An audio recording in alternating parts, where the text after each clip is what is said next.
Also, I saw something very cool, right? Let me test audio. Because I'm trying to force myself to play this. Not because it's bad or anything. But it's like, I'm not in the mood to stream whatever this is. Visual novel, whatever. And I keep pushing it to the side, right?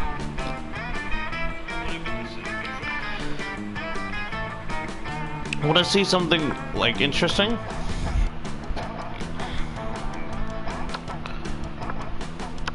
So this is the one I got, right?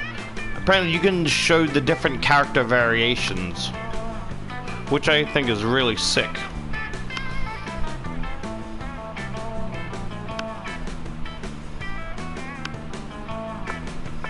And what's even cooler, right? Is that I don't know about these ones.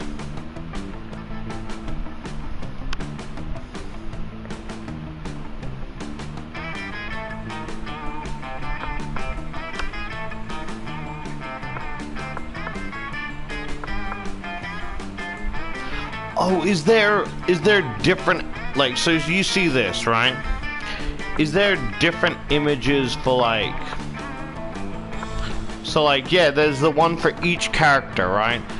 So, like, there's one for each date, but also different images for, like, the character you play as.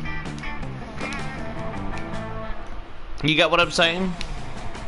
Like, if I picked out the character, because there's no variation, this is just it.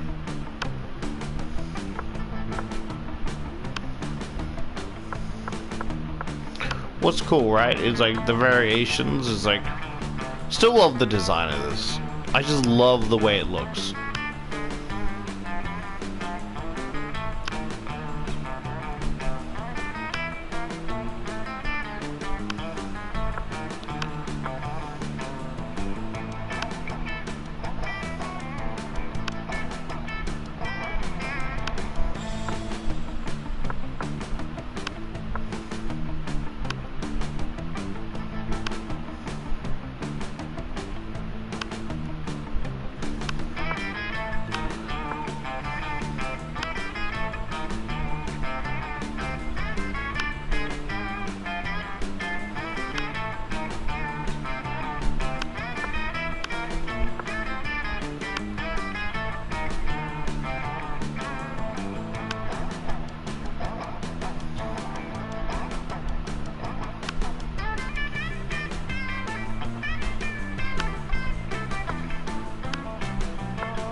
There's Pokemon.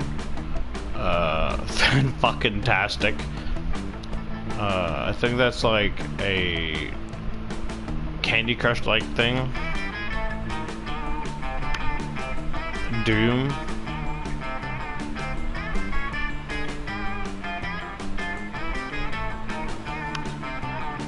Mario. Oh, sorry, the Super Bento Bros. Benito Bros, sorry.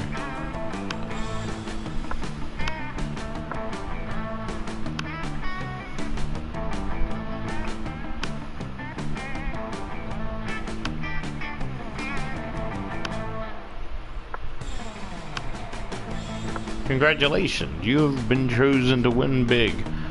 All you need to do is fill out very quick. Oh, it changes. Lovecrafting Prince needs your assistance. Dear sir, I write to inform you about my desire to invite and to buy a house in your country, and I hope that this transaction will be given an urgent approval, will be treated with the strictest confidence. I am from Outer Worlds. My late father, General Azulith, was the rebel leader who controlled the gold and the diamond regions for 27 years and successfully without intentional internal or external interference. Easy steps to enlarge your tentacles. Girls love a really long tentacle, or 8. Click on link to find. Not a virus.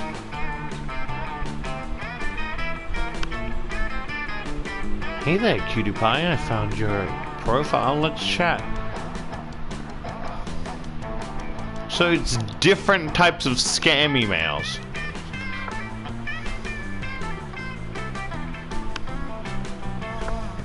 Oh yeah, and it shows you the different clothing variations and like the expressions, and it's like, I don't want to show you just yet because it's so fucking many, because it shows you the expressions and then it shows you the clothing, then the expression, and then, you know.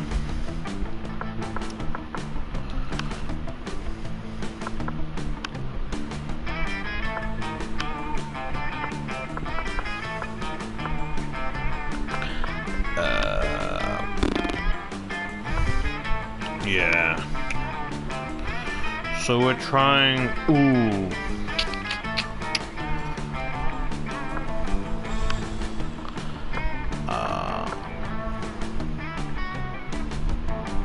Yeah, let's try and go with the vampire dude. I also need to purposely lose, because there's the losing sprite of like not being able to get to date with these two.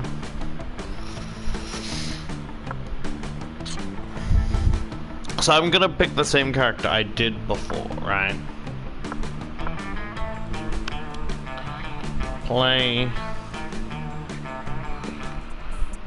one player. Yeah, first class. Or first turn, whatever that means.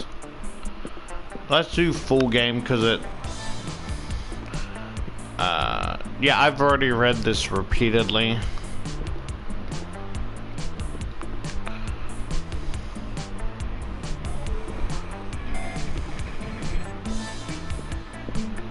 I want to be this one.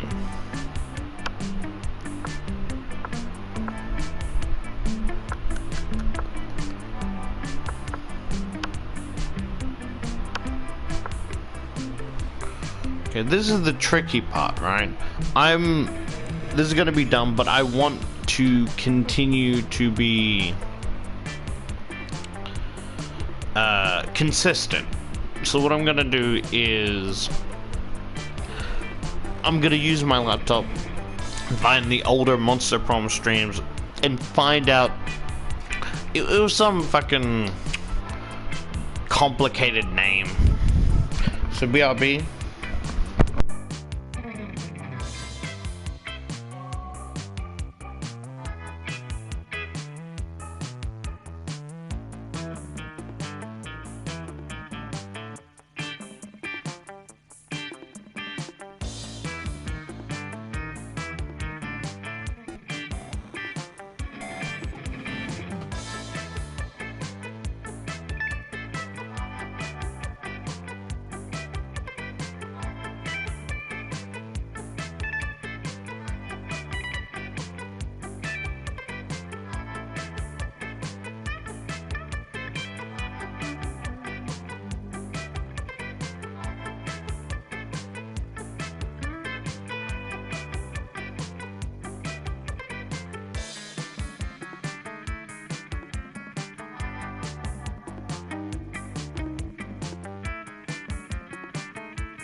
Oh, I feel like I want to clarify, right? Because an intrusive thought made me think about it, but I don't want to do it. Or it was just a thought, I guess, not an intrusive thought. I do not want to look up how to win the characters over. I want it to be pure experience. So, like, if I fail again, I will still stream and just restart and try and do it again and again and again until I get it, you know? Each character is its own stream.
Okay, just wait.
Oh my lord, what the fuck was I thinking?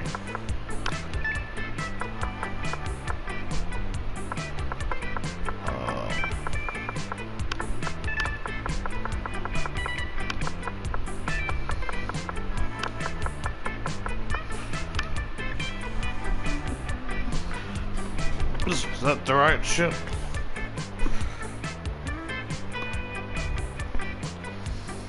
I don't know what the fuck I was... Oh, shit. I don't know what I was on about. So, because I thought of a better name, right? But I do want to be consistent. Of like... So, I was thinking, right? What if we name this character Frankie Stern, right? It's like, but the thing is, her name is Frankie Stein, but people mispronounce her last name as Stern, like Frankenstein. Yeah, sorry, I don't need to explain it. You guys are fucking smart enough.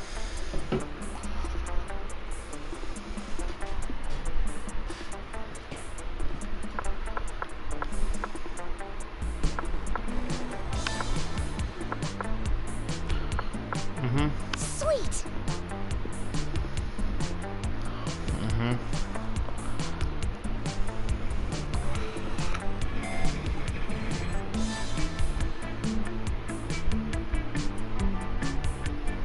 Also, heads up, I'm not sure if I'm gonna be like giving the same voices, right? So I'm just not as, what's the word? I don't have that energy, right? So I think I'll voice most of the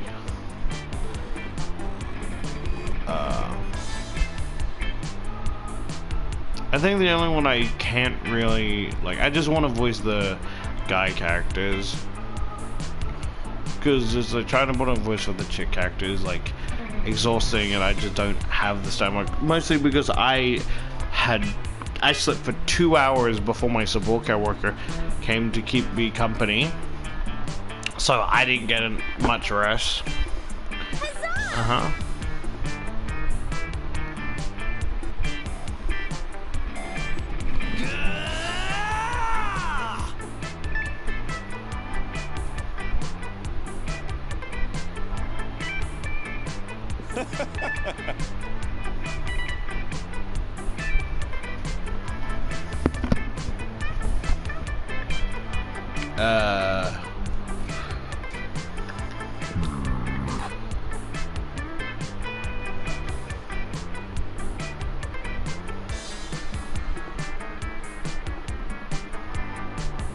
Yay!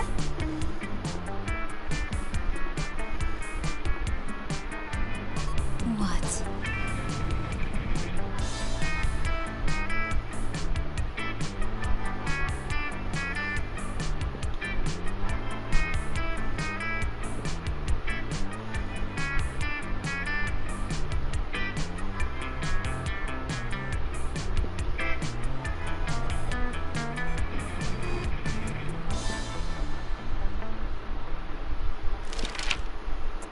Welcome to Monster Prom pop quiz. All minds are rotten, but they are rotten in so many different ways. Worry no more. We're now using our PhD in bullshit to diagnose which kind of demon sicko you are. Monster Prom's stupidest pop quiz ever, trademark, will throw a bunch of absurd questions at you and turn your answers into your character stats. This way, each of you will start by having stats that better reflect your true selves. Let's start.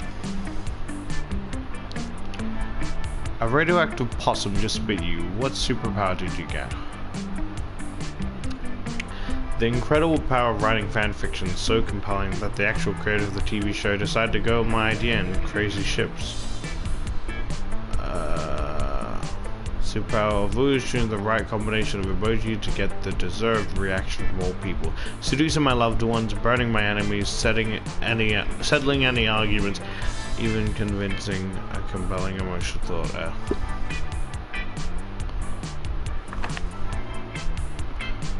You're elected president for a day. What's the first law you pass? Trivia fact. Presidents don't pass laws, so is this a trick question or are you just being an idiot? You can deduct taxes by writing sonnets instead. Amounts of taxes deducted are calculated based on the beauty of the sonnets. $1 bills will now include a picture of me and the inscription, "Beware, too much awesomeness. My presidency might last a day, but my fame will last forever." If you want ice cream, which flavor would you be?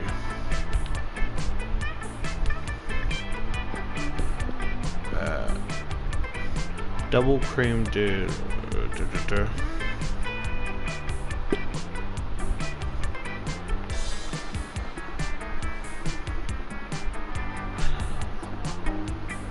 You just gotta think what their personality is like. And I know I'm gonna fuck this up a lot.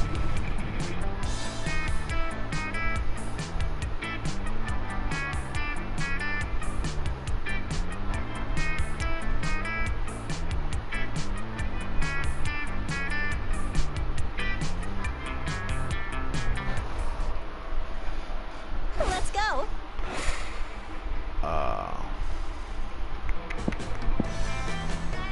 I only have 5 money.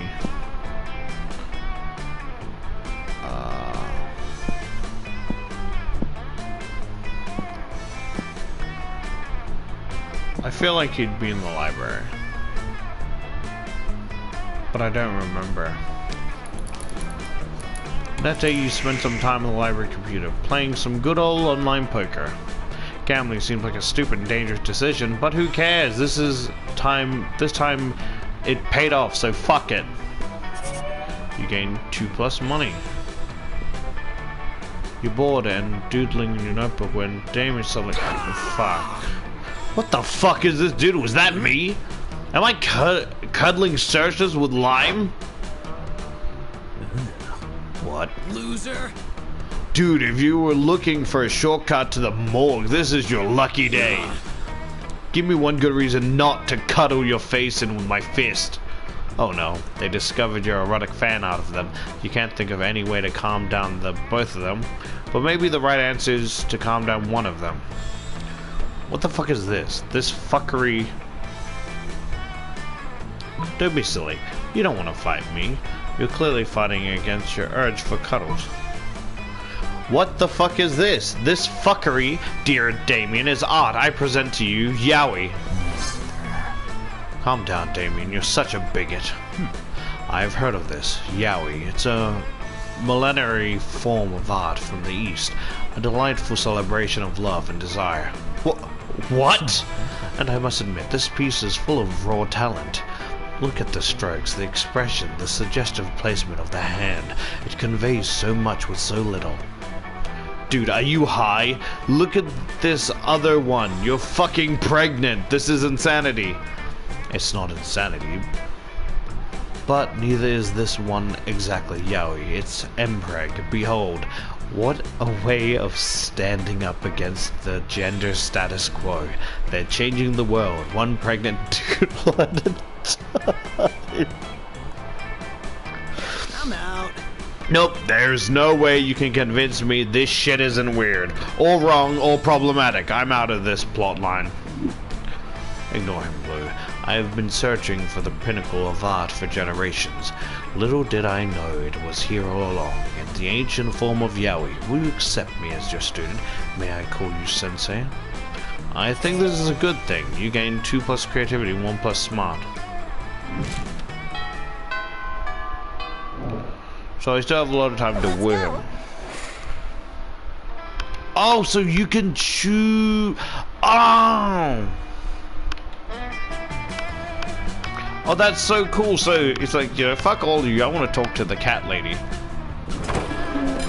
You approach Lime and Vera at their table, but before you can sit down, Vera holds up her hand. Stop. This is the cool people table, where only cool people are allowed. I would agree with that, Vera just said, but agreeing is something only uncool people do. Wouldn't you agree, Vera? Nice try, Lime, but I think we're getting away from the point. This interloper still wants to sit with us. Well, if she wants to sit with us, she's going to have to prove she's as cool as we are. But without, like, trying to prove it. Trying is so uncool. So, what's it going to be? Well, I guess I'll be going then, because there's no way anyone could ever be as cool as Lime. Let me ask you this. Would an uncool person be giving Vera 50 monsters right now? Wait, was that sarcasm? No, of course not. Blue was clearly being totally sincere. There it was again. Are you two doing this on purpose? Now why on earth wouldn't we do that? Sorry, I have a smile on my face because I miss this game so much. I can't tell whether you're being sincere or ironic. It's so cool. Everyone knows clear and efficient communication is the least cool thing to do. You'd wooed me with your open, distasteful language. Okay, gotta test the audio. Open, distasteful language. Okay. I can't tell if you're being serious or not. Exactly. Vera and Lime invite you to sit with them and chat. By the end of lunch, none of you have any idea what anyone else meant. So cool.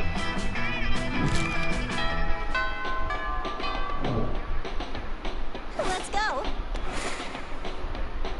I'm going to the library again.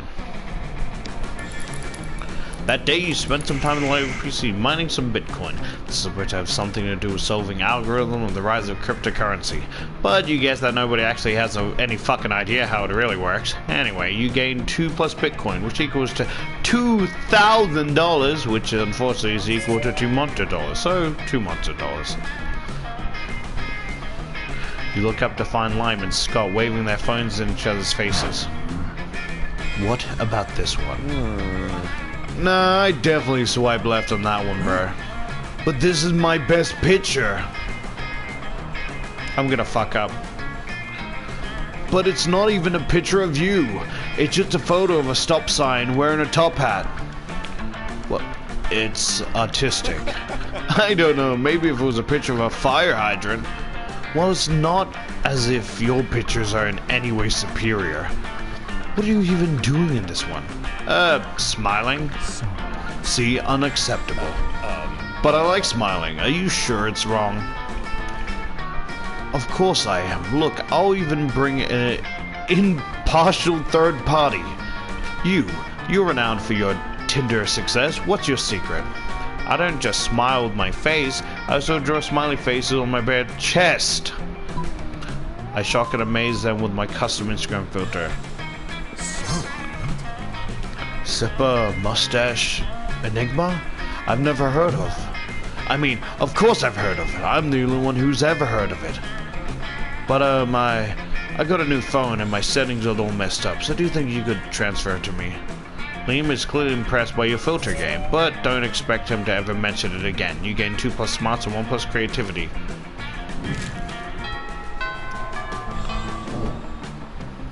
Let's go. Go to the library again. That day you spent some time on the library's computer, managed your something sticker. You receive lots of people with a sensationalist video and impossible promises. Nice. Start kicker. You gain 1,000 money, but almost everyone goes to cover costs and you keep only 2% money. Someone taps you on the shoulder hesitantly. You turn around and see Liam. He's carrying a brand new notebook and a very Japanese pencil case.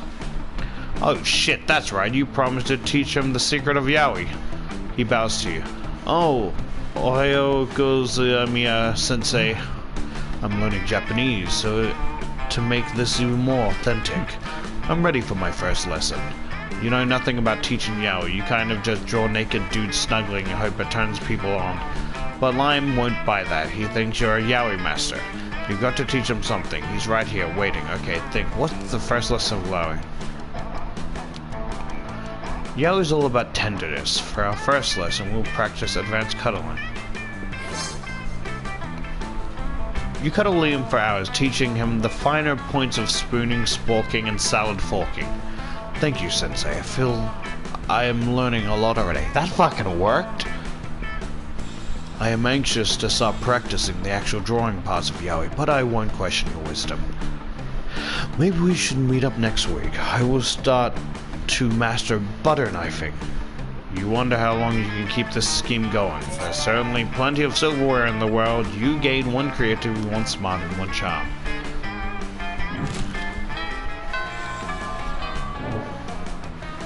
Let's go.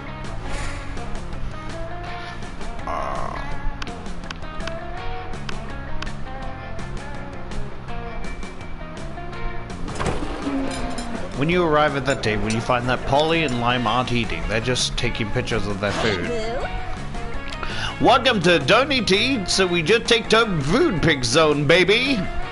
We believe that food, like heavy construction machinery, should be seen and not tasted. Yeah, I mean, have you ever tasted heavy construction machinery? Haha, that'd be silly. Ugh. Have you? I don't know, maybe. My weekends are usually kind of a blur, like last Saturday. Sorry, I'm just rocking back and forth till I'm very engaged.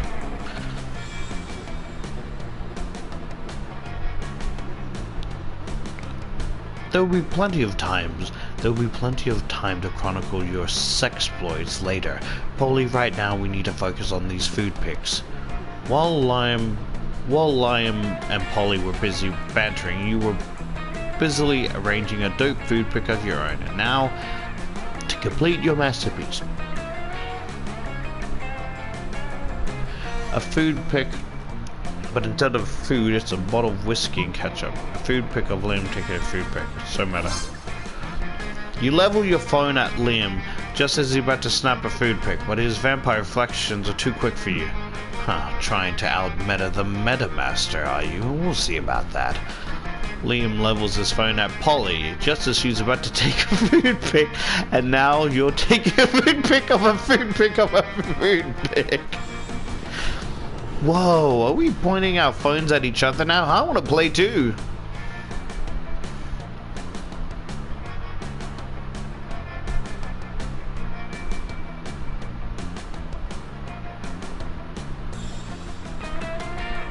I got a question. I got a very intrusive question. Please forgive me for asking this, right? But do you think if you bust a nut at her, would it slowly like fly out like imagine spraying yogurt in space, right? And it just sprays everywhere. Do you think that would happen or what? Suddenly, Polly got her phone pointed at you. It's a food pick of a food pick of a food pick of a food pick of a food pick of a food pick of a... We've done it! We've created the meta triangle! The most meta shape in existence! This is our finest hour! The world around you dissolves into green columns of numbers and letters. You've done it. You can see the code. You are the one. The program of the video game you are in awards you by raising your relationship points to the characters known as Liam.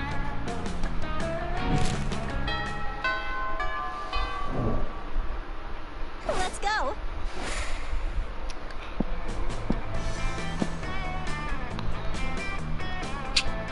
Bastard. What's up? Let's face it, you're probably going to end up losing your money in some stupid way anyway. Why not spend it here? It's called being smart.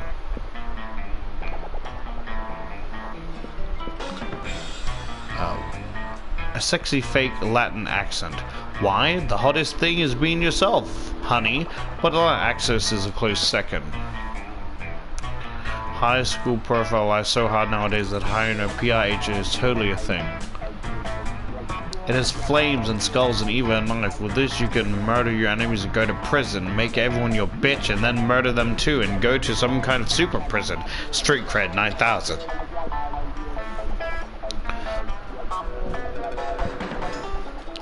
A Russian novel with insightful approach to universal matters such as love and death. Are you sure about this? You can always use Wikipedia to get the general idea and still be able to act like you've read it. A tampon used by a former prom queen. You know, for a good old blood ritual. Or in case you're just a creep with an unhealthiest obsession. Don't even dare ask me how I got this.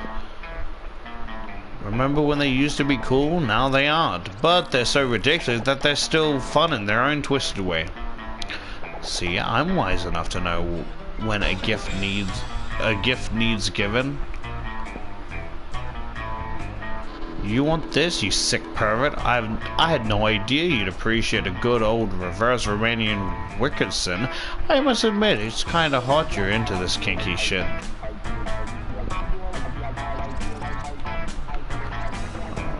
Crafting your art requires years of hard work, education, and from great mentors, and tons of raw talent, but damn, that sounds exhausting, so let's settle for a motivational poster for now, okay?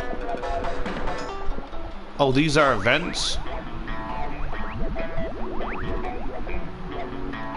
Yeah, I'm selling a corpse. It's like some kind of fashion accessory. It is not as if I'm trying to dispose of it. Blanket tool. That can't be good.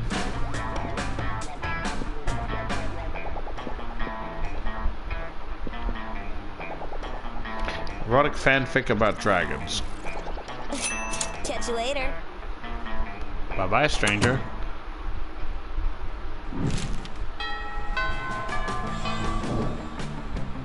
Let's go.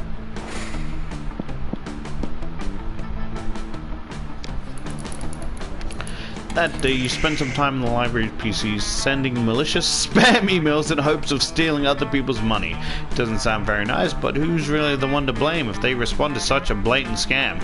You lose 10 plus karma, which isn't a stat in the game, so who cares? And you gain 2 plus money. You're wandering down the hall reading Dragon Heat and as discreetly as you can, which apparently isn't very, because Polly and Vera cloak this immediately. Are you actually reading erotic fanfic about dragons? Yes. Because we love Dragon Heat. I'm all about 9th century Russian literature, but a ghost show can't say no to some erotic fanfic, am I right? I've literally been working on my Morgan von Brestridge cosplay all week. Don't worry about why. Speak for yourself, Polly. I'd never. Okay, fine. Okay, fine. I may read Dragon Heat, but don't go around just telling people. Psh, we're clearly safe with her. A fellow Dragophile can always be trusted. Are you sure? I mean, anyone into Dragon Heat must have a wicked mind. 297 chapters and counting, and it still managed to amaze me with all the new levels of wrong. Yeah, right? I fucking love it. Yet, I must admit, I'm a bit of a vanilla when it comes to fave chapters. Mine is the one where Harold McDonghard, Horvis the Hydra, and the deranged Draco Delacourt has to rest at an inn after the Choking Bay adventure, only to discover that they have just one available bed. There's only one bed, the classic fanfic trick that never fails. Yes, that one was good. I personally prefer the one where Vanessa unmasks her masked savior and a passionate kiss only discover it's herself and they totally bang. I'm not a fan of time travel, but sign me up for some good self-zest. Amen. What about you, Blue? What's your favorite arc? Nothing to worry about. You'll just be revealing your inner kinks to us. No pressure. What about this exclusive chapter I've written myself? Easy, the sex spoiler arc, where they want to discover the chosen one who can control the mythical sex cellular dildo, and they have a super orgy and everyone can have their turn with the dildo. Oh, the sex spoiler arc. I mean, it is a good one, don't get me wrong, but it's kind of controversial, don't you think? The great King Felito III organized a sex cellular trial where everyone tried out the mythical Sexcalibur dildo, and it was all in good fun, but it turned out to be the legend was a lie invented by the king who just wanted to have an orgy with everyone. So if everyone enjoyed it a lot, it spawned a very long and unnecessary conversation on consent. I'm with Vera here, and they never depicted any proper orgy preparations. And being the literature buff I am, I can understand the writers didn't want to spend time there and the readers should assume it happened, but it's still kind of a problematic too. Nothing as good as the good old orgy, but not so good if it lacks the correct preparation for health and hygiene. Don't know, Blue, I'm not sure what to think of the sketchbook is your favorite in Dragon Heat. We can assume she just wants to play cool and edgy to impress us and she failed. Yeah, Boo, don't go all try hard on us. There's nothing as sexy as being yourself. Agreed. So they leave. Well, you failed that one. Kind of difficult not to try too hard when romanticizing them, since this is technically a dating sim, so you lose two.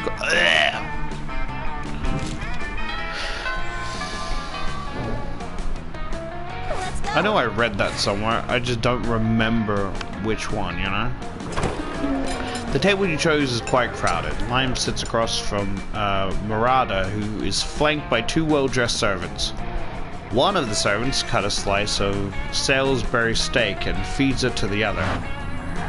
Seriously, Murata, you have a servant to chew your food for you? What? Of course not. That would be barbaric. The servants happily swallowed the Salisbury steak.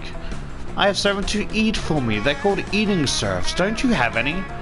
First of all, no, I don't eat food. Second of all, that totally defeats the purpose of eating. Aren't you worried about starving? Why would I be? My serfs get all the calories I need to stay fit and healthy. I've no objective reason to care about this, but suddenly it's all I care about. Someone convinced Miranda to stop this madness. Maybe you should start this madness. Lime. Imagine all the food you could Instagram without having to eat any of it. But Murata, look at the contorted smile on the servant's face. You think he's eating for you?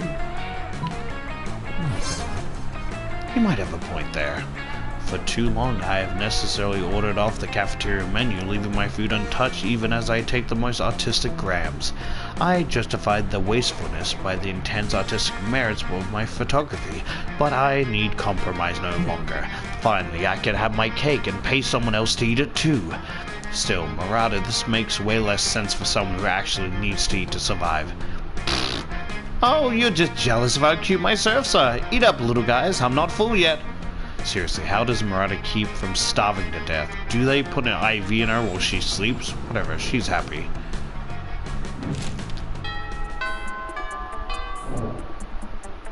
Let's go. Yeah, so I think what I should focus on is after I get... So, it says events, right? Like, oh, this is event this is event that, right?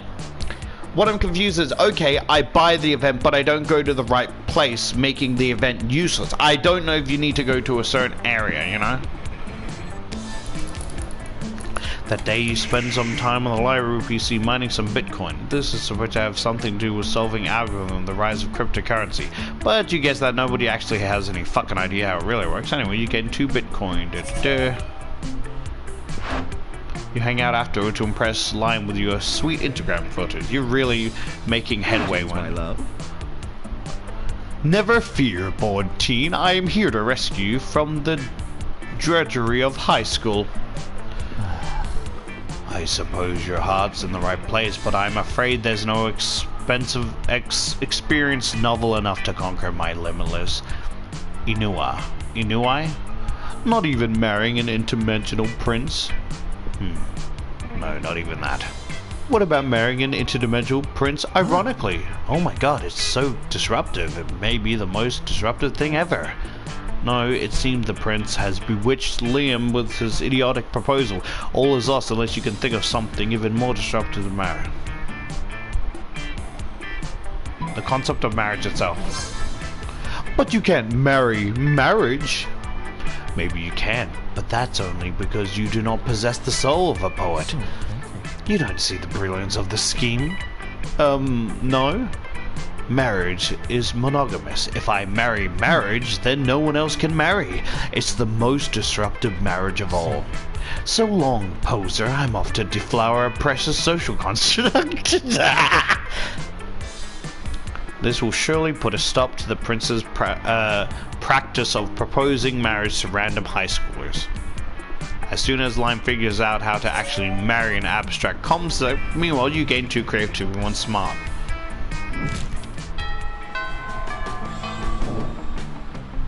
Let's go. That day you spend some time in the library's PC. Da-da-da-da-da. Later, you're carrying around your precious dragon heat when you're spotted by Murata Dame. Wow, dragon heat! I love it. Also, you may not know about this, about Damien to look at him, but it turns out that he too is a hopeless romantic at heart. Are we reading the same series? I'm in it for the dragon dog, Myra. Nothing so bad yet so good as a billionaire dinosaur made me gay. Damien, you are being utterly foul. Don't profane the deep emotional connection between Harold McDonghart and the Godiva Galantina. Deep emotional connection. Is that why the latest chapter ends with Harold finally boning Godiva and then she wakes up to find him gone? The cliffhanger must be entirely misleading. People simply don't abuse each other's love and trust like that. I worry about you, Myra. I really, really do.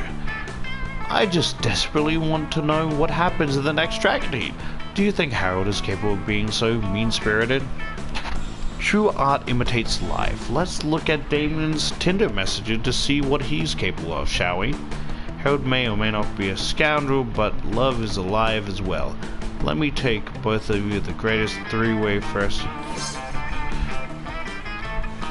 Ah, that'll solve everything forthwith. Real-life logic applied to fictional circumstances always clears things up.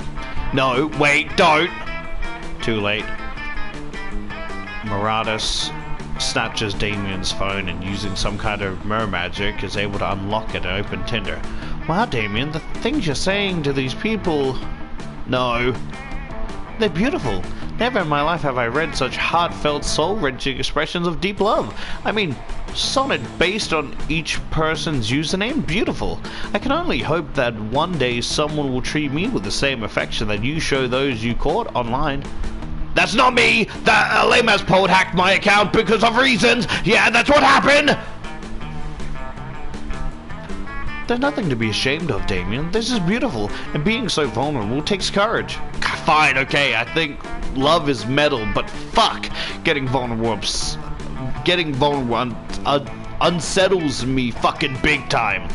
And yeah, I fucking think McDong truly loves Godolphin, so he might have a good reason for his sudden disappearance. I know, right? I knew he couldn't be mean-spirited, and I knew you couldn't either, Damien. Doesn't it feel good to have shared your softer side? Fuck you, Myra. Fuck you hard. But yes. Huzzah! Yay, everyone believes in love. The real question is, might they be in love with you? That's the real cliffhanger here. You gain 2+ charm, 1 boldness.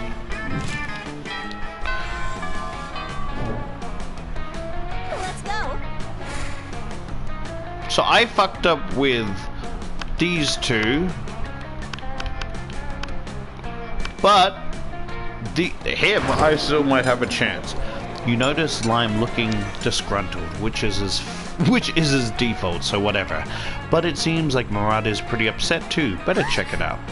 Lime, why are you typing on your phone so angrily? Did your phone offend you in some way? Why are you mad at it?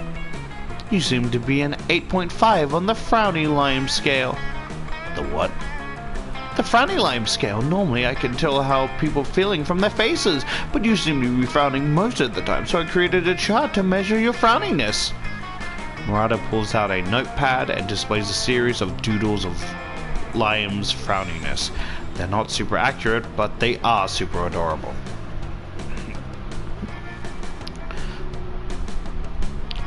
I'm not angry at my phone. My so-called frowniness is caused by a heinous error. I specifically asked that my creature cream Blu-ray be extra crispy so that they truly popped with my Massacre Instagram filter. Instead, they burnt it to a crisp, rendering it unphotographable. Monsters deserve to know what they're getting into if they choose to eat at this cafeteria, so they can choose to take their business to a different establishment. And so I'm writing a scathing Yelp review. Lime, you can't do that. If they shut down the cafeteria down, the school kitchen staff will lose their jobs. Do you know the peasants have to do labor to make living wages? They don't simply have an unlimited store of gold. I was shocked when I first found out. Oh, of course you were. If the kitchen staff wanted to earn their wages, they should have been better at their jobs. I'm simply the merchant of truth. No, you're the merchant of poop. Your royal sophistication shines through. Look, ask Blue 19. Her taste may tend towards the mainstream, but surely she can see this subpar cafe must be exposed. Don't be ridiculous. Blue is surely more compassionate than that, and would gladly help me save the cafeteria again. Again, gosh, it's hard to keep track of your misadventures at this shit show of a school. Still, you'll help out if you can. Ryder can't undermine Lime's admittedly talented criticism alone.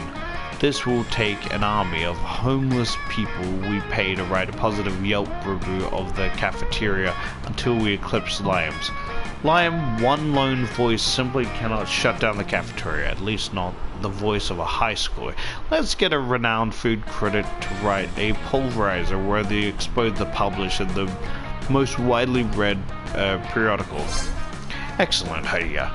I am an incredible, intelligent, compassionate person with tons of humility, with more than enough to admit when the professional's help may be of use to me. You think you have the most humility? You shall never be as humble as I am. Every day my servants tell me I am the most humblest person ever to live. Murata storms off in a huff, leaving you and Liam to proceed with your amazing, incredible, genius plan. You're super humble too.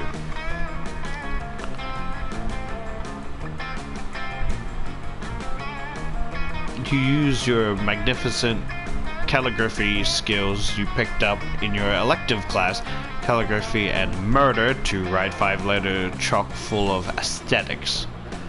Lime produces a delicate white dove from his backpack. How was it breathing in there? It gives the newly addressed letter. You're not sure what's more intriguing, the fact that Lime trusts that dove will be able to read the addresses to deliver the letters, or the fact that the addresses he wrote down were just their emails. Regardless, it seems to have worked, because within a minute of the dove's release, you receive your first reply on your phone. Ah, I knew the exquisite Jacques Enzovoyer would have enthusiasm for our plight. Thus his immediate response. Dear Lime, I received your message. Though the calligraphy is quite impressive, I'm afraid I must give you the same answer I gave you when you asked me to write a review on the cuisine cooked by your friend's grandmother's last Thanksgiving. I don't know how you got a dove to find out where I live based on my email address, but stop contacting me! Most lovingly yours, great and humblest food critic, Jacques Envenar. Enznavois. Oh, Blue, nobody understands the servitude of the creme brulee transgression. Thank goodness we have each other. Heck yeah, you have each other for prom, hopefully. At the very least, maybe he'll let you borrow that dove sometime to send anthrax to your enemies.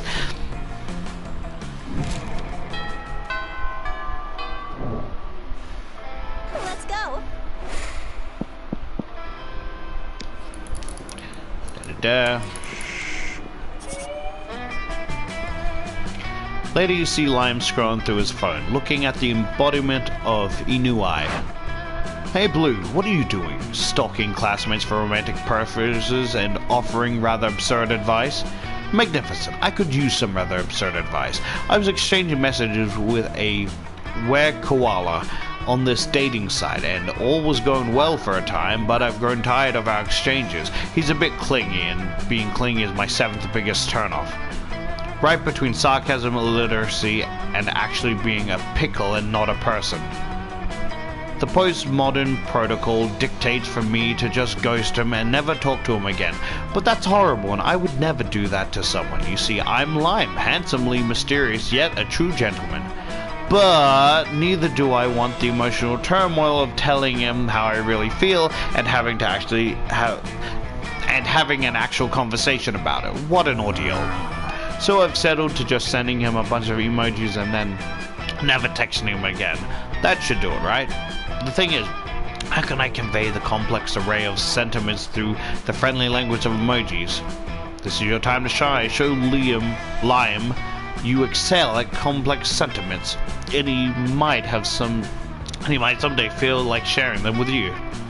Maybe croissant, school bus, shooting star, trumpet, and crocodile.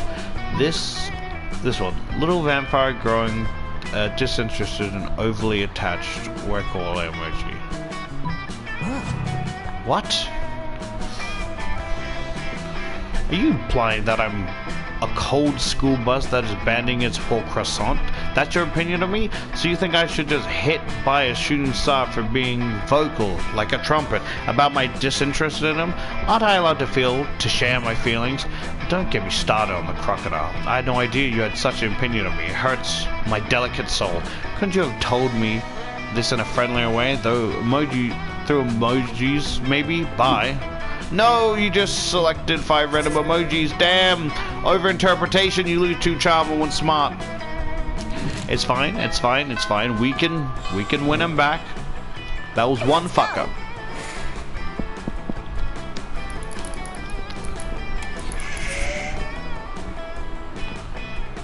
You look at the computer next to you to see Liam, lost in thought. These are dark times indeed. Yet another of my favorite bands, Bison Parade, has become popular. It seems as if bands these days are becoming well known before I even have time to shift my sincere appreciation to ironic disdain.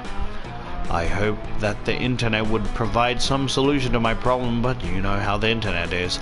All flaring dicks and cats falling out of the windows with the occasional attended remix of an Academy Awards acceptance speech. I think I had a stroke. Nothing I haven't seen 1,000 times before. Perhaps the problem is my taste is too good.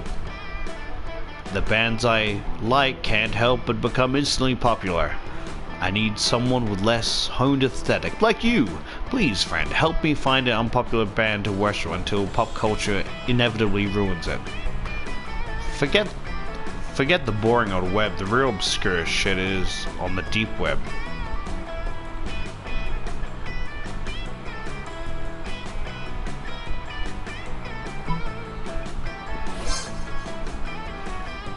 I've used the script. They sound terrible, which is brilliant. Even if they existed, they would never be popular. And what's more absurd than a band that doesn't exist? I can define their entire aesthetic myself. Like, they all wear torpies and huge false mustaches, play on instruments made entirely of animal parts. It's a biting critique of society's obsession with mustaches and animal parts. Now, if you excuse me, I have a fan club to start. You're the only person who ever joins Liam's Scabby Dandy's fan club, so it's intimate. You gain 2+ charm and 1+ creativity. I have 6 charm. Let's go.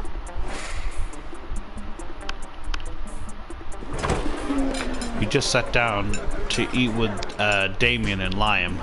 Well, to eat with Damien, Liam's just taking pictures of his food. When a leather-clad figure drops from the air vents onto your table, it's the Slayer. Prepare to die. Lunchtime's over, dirtbags. Time to die. It always happens when we sit together. Your death-based rhetorics is offensive. Don't spoil my food pick. Oh, I'll spoil more than your food pick, Count Stunkula. I'm about to spill your face. So I'm guessing she doesn't go to this school. She's just a fucking psychopath and a racist. Just his those, right? Both your faces. Fuck. The Slayer's right between the 3 of you. You can't save Liam and Damien, but if you act fast, you might be able to save one. Immobilize Damien with the Lord prayer. Will Liam explain? You've been waiting for this moment your whole life. Flip the table for justice.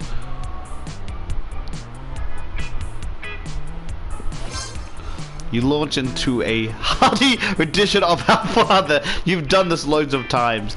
It's not that the prayer has any kind of magical effect on Damien. He just can't resist criticizing it. Okay, first of all, he's not our father. I've got two dads, and neither of them is a holy asshole in a stupid cloud palace. And the thy kingdom come? What's that supposed to mean? Are we like praying for the end of the world now? Oh sure, beg him for your daily bread. What are you, in prison or something? Your omnipotent dad can't spring for better food than bread? What if you got a gluten allergy? Do you still have to eat the daily bread? Oh, this is ridiculous! While Damien continues to rave, Liam snaps a few artful pics of his lunch and then carries it to another table. Are you done? Almost. I have a whole bit about the multiple palpable revisions that's really fucking vicious. Close enough. Eat holy water. You can eat a liquid. Ah! Damon has a hard time forming any more inelastic opinion with his flesh on fire. He flees the cafeteria and you retreat to sit at Liam's table. Now that he's done taking a picture of his food, he lets you have some.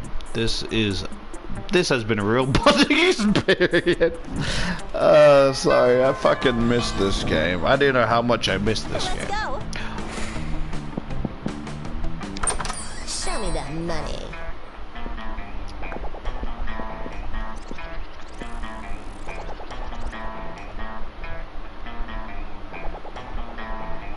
Thank you.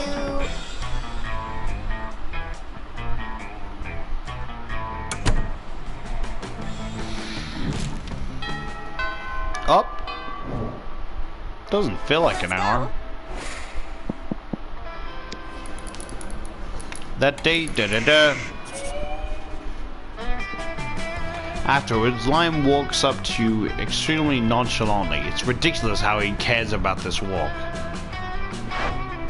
After considerable thought, I've come to a conclusion that you're not a complete poser. And seeing as I could use a partner for my tragically hip late-night excursions, consider yourself invited. Tonight, 3 a.m. I'm sure you have no trouble coming up with an appropriately underground destination. I mean, it's not like I don't know any cool places to go to. I just want to give you an opportunity to prove yourself. Liam vanishes into a cloud of mist and angst. You've got 12 hours to choose the trendiest spot nobody's ever heard of. The hottest went underground.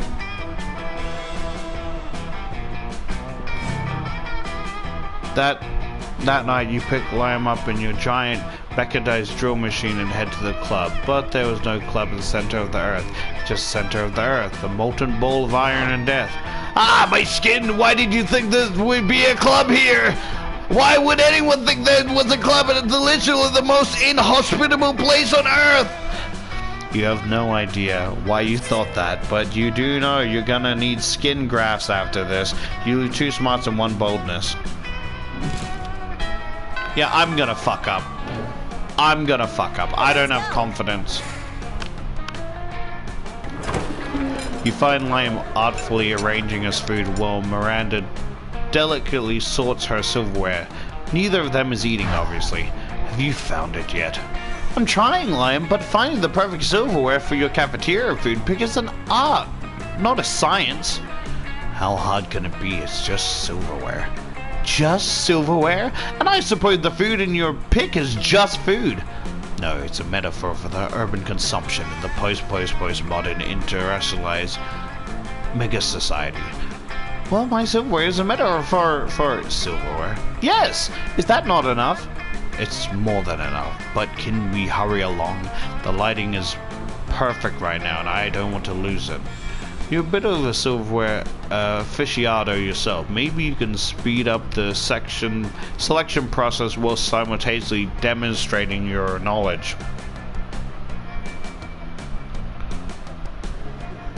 Nothing conveys elegant taste like a floating spoon. Try the pitcher fork. It's a fork for taking pitcher. The pitcher fork? Murata, why didn't you suggest the pitcher fork? I don't know, it seemed too on the nose, and a fork does not belong on one's nose. But look at this fork, it's so vintage, slightly tarnished silver, a pineapple fillet. Yes, it was manufactured thusly by the Palace Quadsmith. Don't tell me that, it makes it less authentic. Just place it in the correct location for my food pick. Very well, the correct location is across the plate, as if left haphazardly while enjoying a delicious meal. No, so nonchalant, I love it! I am so impressed with your selection. He spends hours with you after lunch, picking out filters you miss class, but it's worth it.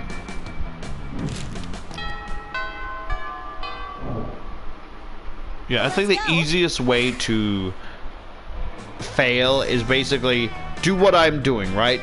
Build up a relationship with like one character and then pick someone you have not talked to at all.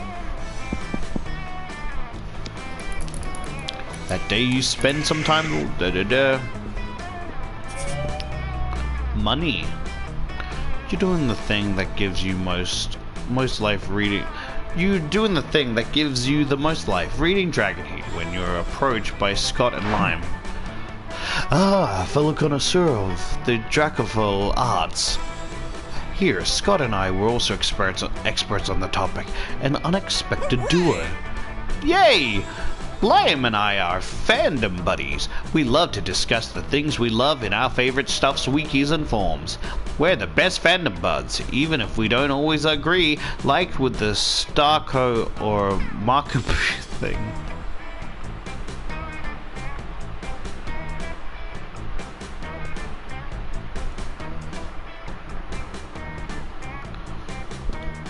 Okay, first let's be clear. I engage in passionate fandom conversation only as an ironic way of celebrating low culture, which I truly despise.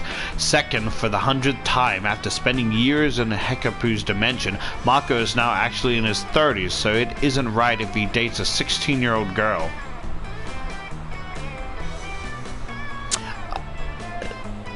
Is it bad that I know exactly what show they're talking about?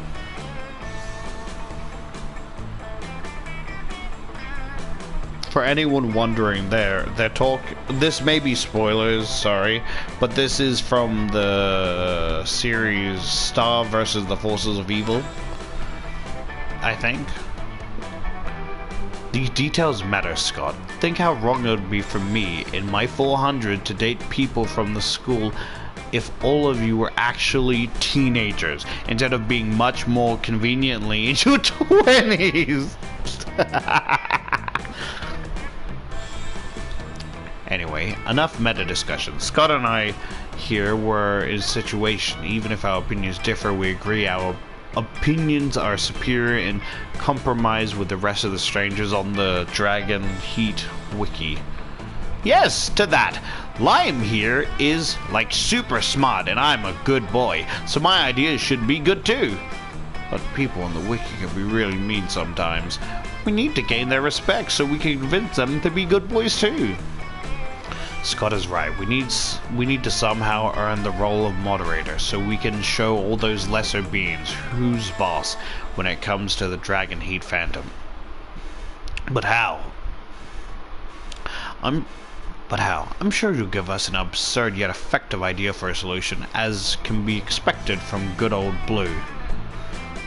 Let's ask them nicely if they can stop behaving like internet trolls and instead start respecting your opinion. Let's write a powerful fanfic set in the Dragonheat wiki where you're depicted as the coolest users who should be respected.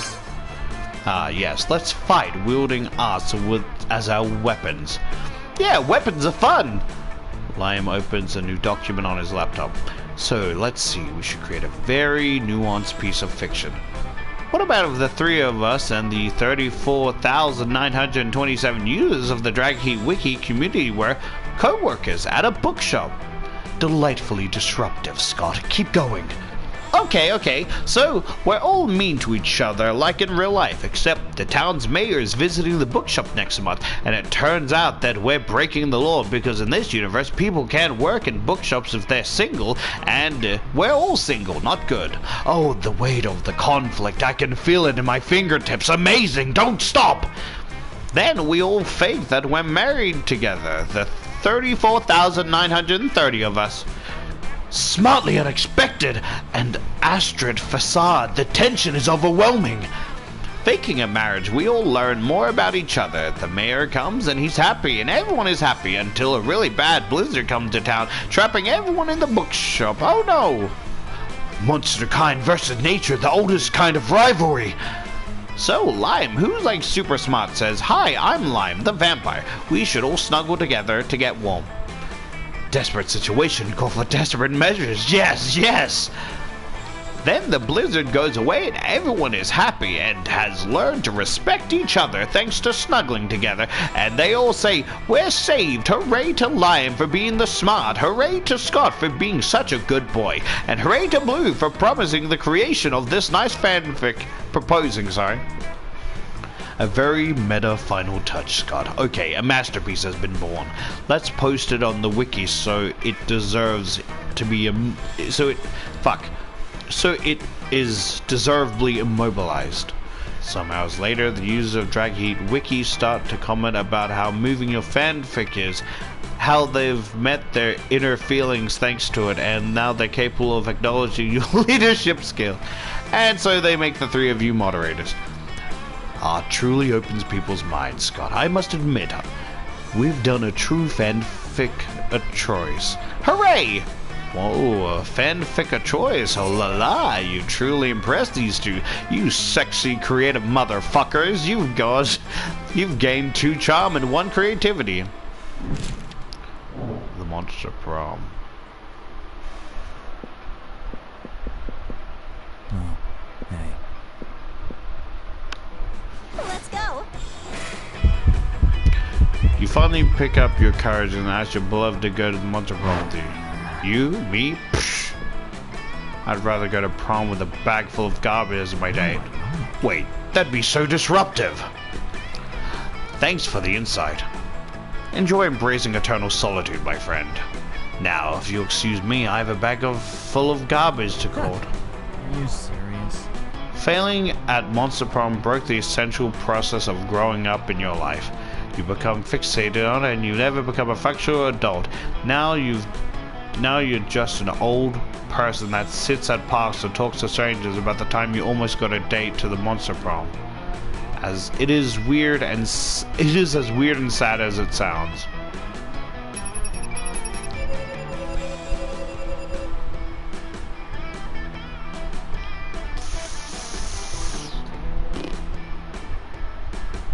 What do you mean total runs? Most like to be a super agent just waiting for the code word. Best at being purple.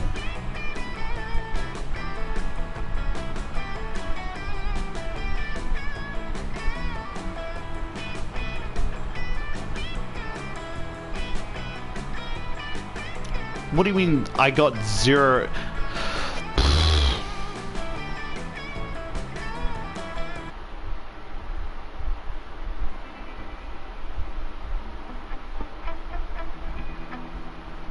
Those 6 weeks were maybe the most epic and absurd weeks of our lives. After Monster Prom, we kept living our lives, falling in love, battling for friendship, and learning about who we were, who we could be. And you know what? Like it always does, life happened, and it was wonderful. Liam honed his most admirable skill and got a job with it. Now he designs Instagram filters. Rada started a non-profit to help countries without a monarchy, because all countries should have the right to be graciously ruled by the Mer Kingdom. Scott became an athlete. Not so long ago, he won a prestigious national award for being the best at doing sport. For those 6 weeks, the Monster Prom seemed larger than life, and then it was gone, just like that.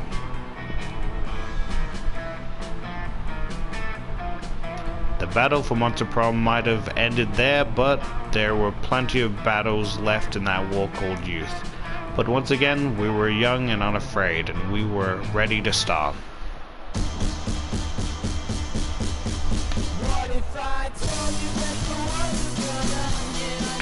Like, I don't know what the fuck I did wrong. I fucked up a little bit.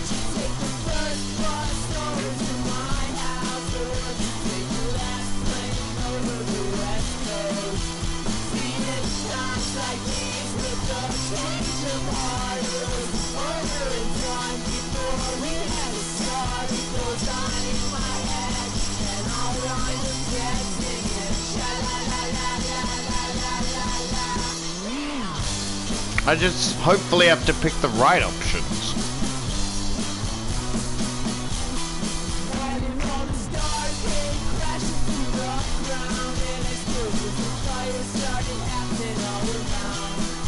Yeah, so these are like the ending things.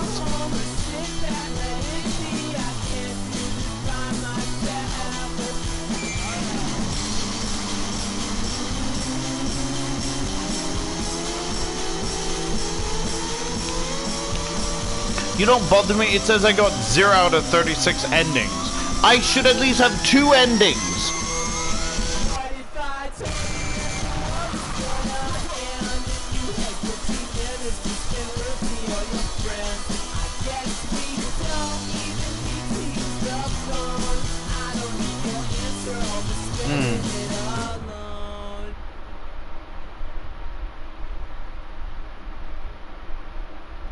I thought I was doing well. 2 new images in the gallery.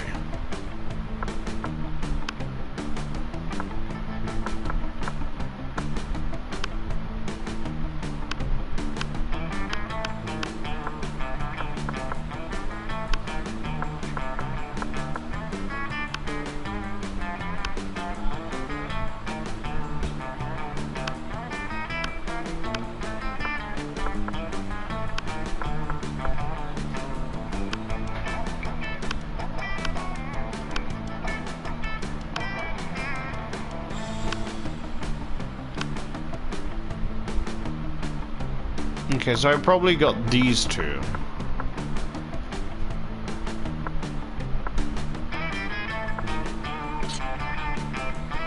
Well, I'm trying again. It's like...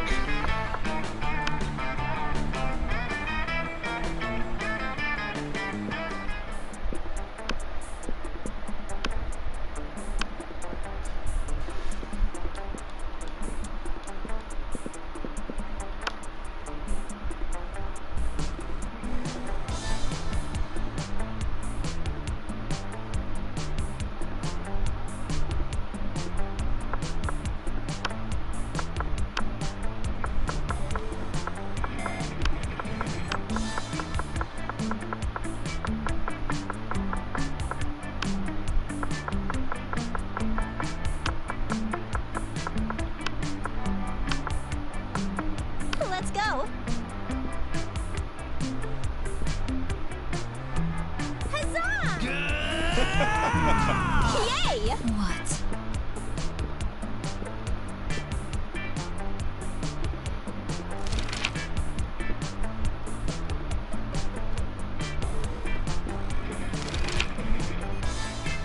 Be a visionary. What will the next big social media craze be? Rupert. From now on, a social awkward guy named Rupert will do everything he's commanded to do through the app by the users. Greek Agoras. Like literal Greek Agoras reinstated in our cities. Place where philosophy and arts are discussed by the greater mind. That's social media I want to log into. Bullshit, it's Facebook, but each time someone shares news that isn't supposed to be real facts, they're taxed and the money goes to the people exposed to that bullshit. You wish you were raised by a mysterious old man who saved me from the streets in order to raise me as a disciple in the ancient ways of Rad DJ. A really progressive marriage between a kick-ass venomous snake and an actual fire. I love fire and I see no issue with being raised by it. A pack of wild wolves who also happen to be tech mongols who own some of the most profitable campaigns of Silicon Valley. They would be... I think it's this one. Your partner just gave you a cool gift for your anniversary, but you totally forgot. Quick, come up with the idea for a great gift. The abstract concept of gratefulness.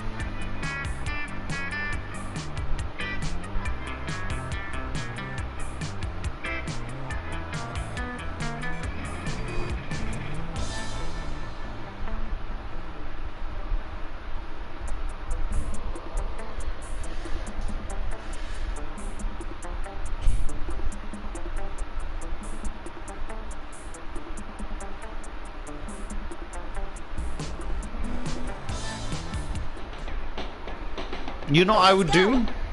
Is like, in the future, right? Because I don't know if it's bugged or not.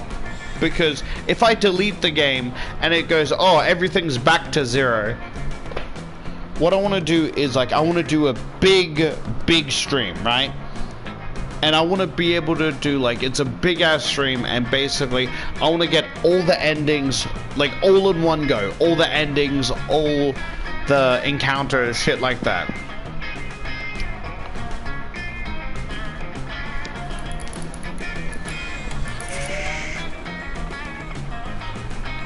See Lyman talking to Murata. Murata looks confused and Lyman looks frustrated. Oh, but I simply do not understand this art you are describing. You say that the art piece is a bathroom? No. For the 100th time, the art piece is the experience of going into the bathroom, thinking it's an art piece. The artist purposely gave the room number of the bathroom as the room number for the exhibit. Even though there were a whole room full of his paintings elsewhere in the building, it was revolutionary. It certainly seems very complicated. Personally, I prefer the exoplanet sculptures of the Atlantean 5th dynasty. You know, the man on the moon, the face on Mars, all of Pluto, art's on such a grand scale. But that's not art, that's populism at its worst. Well, I don't think that bathroom business sounds like art. But how are we supposed to discuss art if we can't even agree on what it is? Oh, if only someone would come along to provide a satisfying definition of art. I would be so pleased. You've got this, no problem, it's so simple. Art is the method for making worthless things into very expensive things. Art isn't art unless it makes you feel bad feeling inside. Exactly. This is why, for example, George Seurat's A Sunday Afternoon is not art, whereas getting stuck in an elevator for 9 hours is. But the face on Mars does not give me a bad feeling. Well, then obviously it's not art, Murata. Try to keep up. If it's not art, then what is it? A mean thing your ancestors did to the Martians with primitive nuclear weapons. Oh, yes, I suppose it was that. You're both so smart. You gained some disturbing knowledge about the history of the solar system, and also 2 smarts and 1 creativity.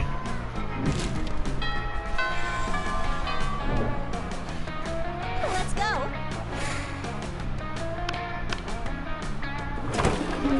You'll preach the lamb over a table to find them thoughtfully tasting several glasses of wine. This school has literally no rules, apparently.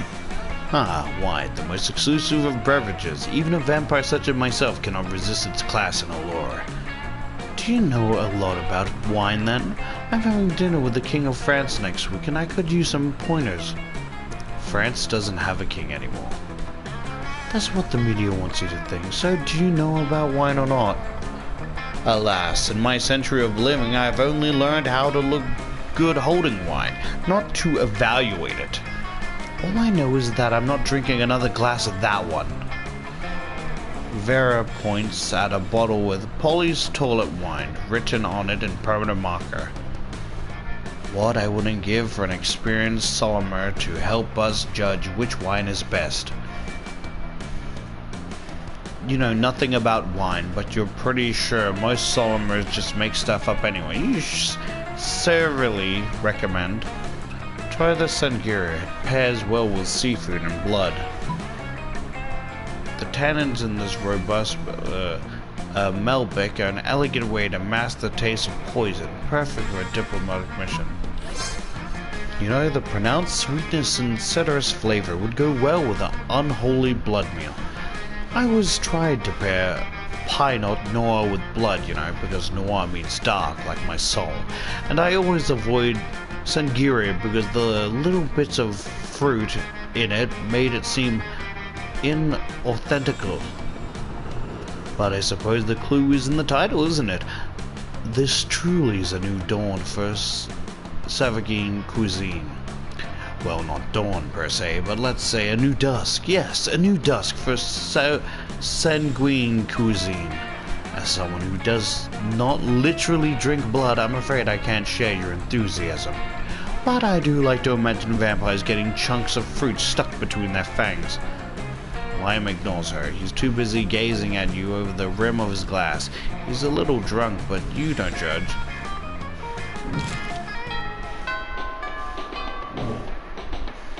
Let's go.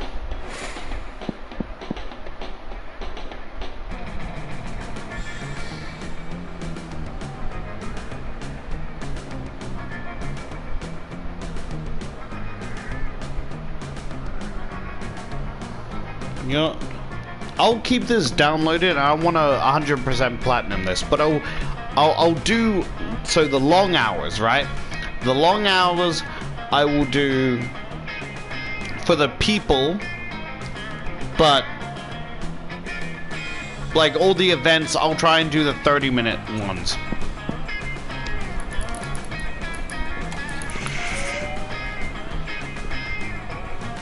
Later you hear Vera and Lime in a heated conversation which seemed to contain some pretty sexual explicit language, so naturally you go eavesdropping. Speaking as a male, I can say that even I grew wary of the infantilization monotony of the male gaze.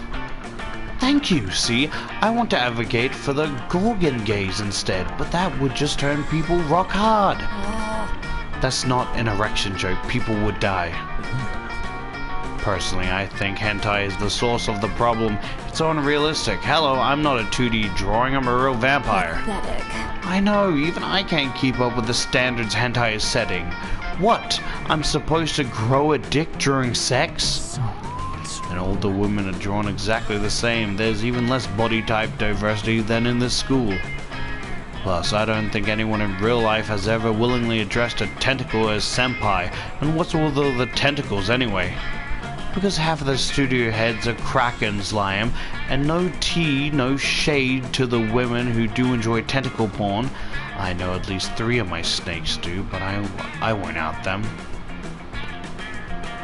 But I do think there should be more diverse offerings for those of us who like something less sexual. Agreed. Hentai should be more artistic.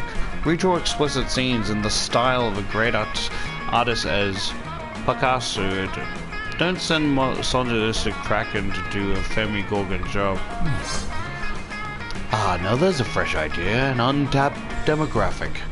I have no doubt that there are schools of monsters itching to combine sexual gratification and art history. I can see it now.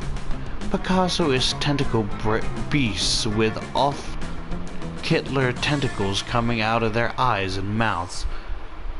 Surrette females made up of thousands of little dots. Is that a nipple I see, or a stripple? Chagall BDSM, monsters beating blue and blue. It's perfect. They'll be so busy appreciating the artistry, they'll have no time to objectify the subject matter. Thank you, Blue. You rock our world like, well, classic pornography mashup. They hurry up to discuss ways to further get off to art, improving the world greatly for them. For you, and for all the lovers of hentai and art classics. You gain 2 smarts and 1 creativity.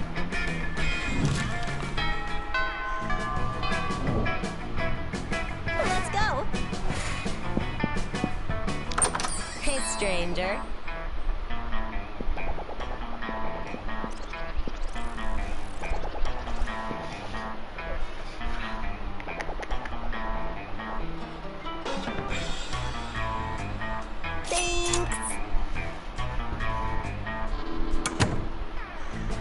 So, what happens if I do all the events right?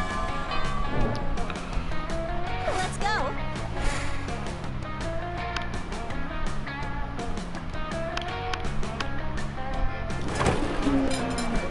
You've just sat down to eat with Damien and Lime. Well, okay. Prepare to die.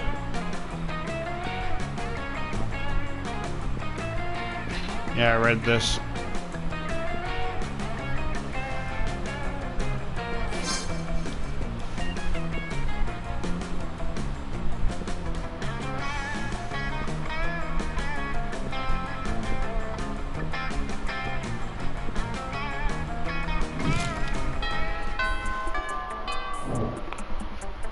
Let's go.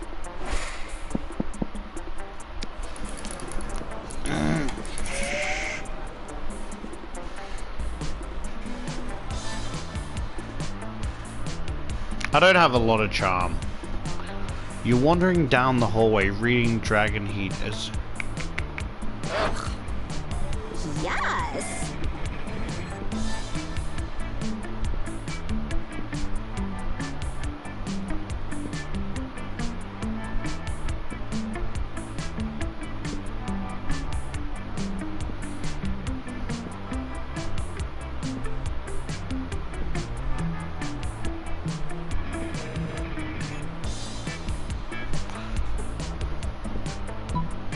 What about this exclusive chapter I've written myself? What? Let me see. Vera takes the pager from your hand and they both start reading. They devour your piece of art in mere minutes. Just wow. Yeah, Boo, this is wonderful. So full of twists. Harold all unsettled from being betrothed to the evil queen Rose Queef. And then it turns out that the insecurity wasn't due to marrying his mortal enemy, but because he didn't know if he could please the most sexual dragoness of the 8 kingdoms. Kind of nice that you show him so vulnerable. So, he goes and sticks his dick in a pie to practice. Classic. But then, oh no, the magic properties of his dick grants the pie life. Mind blown. Yes, I thought for a moment it was a cheap trick for comedic purposes, but then you went all in with the love triangle between Harold, the Queen, and the pie. I must applaud your boldness there, and the level of depth in the emotions I've never expected from a fanfic of a fanfic. Also, sick tons of pie sex. That pie really knows how to use its pie holes. Blue, here's the Destroyers of cheap erotic dragon fanfic, sweetheart. You should post it. You'll be the king of AO3 in no time. Yes, a brilliant deviant mind is definitely arousing. Fuck yeah, it is. Maybe someday you could write an erotic play for us to enact, if you know what I'm talking about. We all know, Polly. But sure. 6 skills in fanfic writing. The obscure skill for impressing your classmates. Here goes 2 smarts and 1 plus boldness.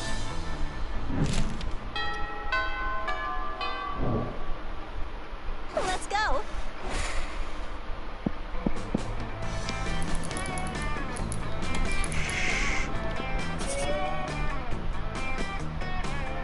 Later you see Lime rolling his eyes at his phone. You ask him what's up before he could roll them right out of his head.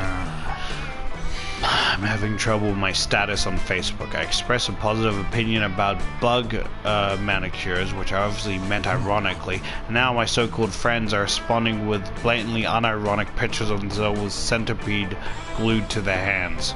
I know being aloof and misunderstanding is my brand, but I want to be misunderstood on my terms, not theirs. What kind of status could I post that would be idiot-proof? Flat out post that everyone currently reading the studies is an idiot. If there's one thing idiots don't understand, it's their own idiocy. If I post a status like that, it'll be the one time everyone takes it ironically. They'll use the mwahaha reaction button and the wings up for approval. Never mind. Open and honest communication online? You're the idiot. You lose 3 smarts.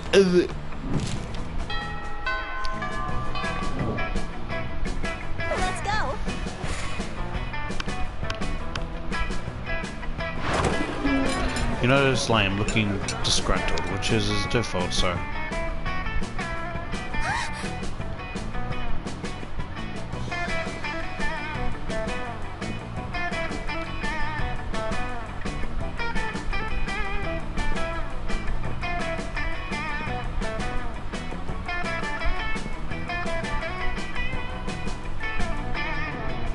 Again?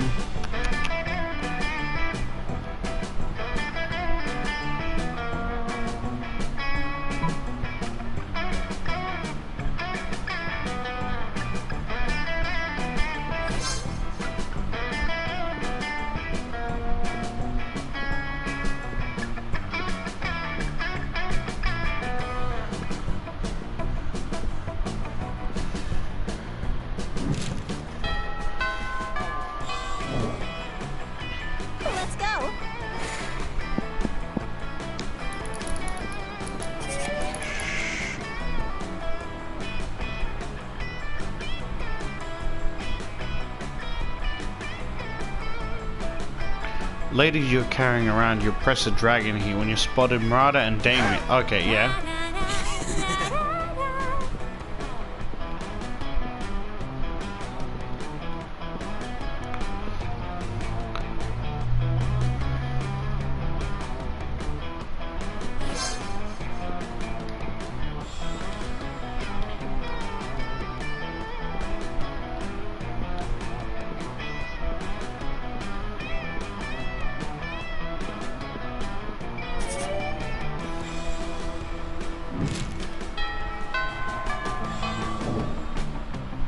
Let's go.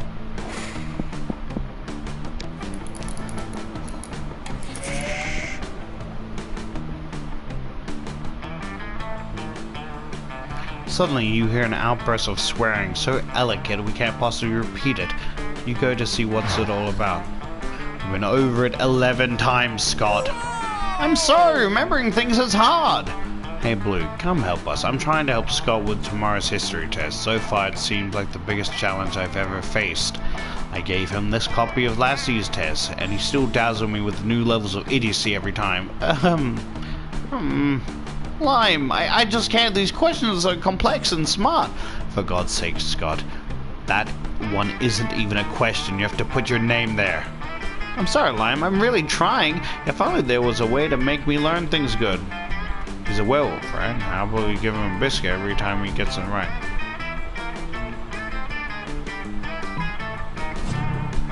That's the stupidest plan I've ever heard. Scott used all Lime's homework. He remains quiet after that, with a really intense look in his eyes. Has the plan changed? Scott, is the knowledge coming to you? Scott remains silent. His eyes become more intense and his face starts to turn red. Oh no, he's actually choking.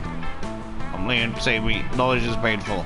Great, this is my fault for listening to an idiot's advice, but it's still also your fault for being an idiot. Lime uses some arcane spell to save Scott.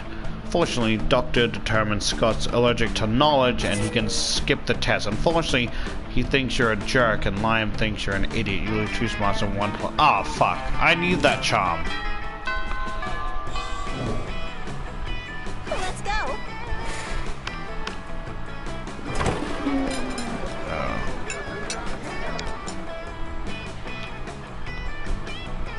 It's like it feeding it the other. Ugh, disgusting!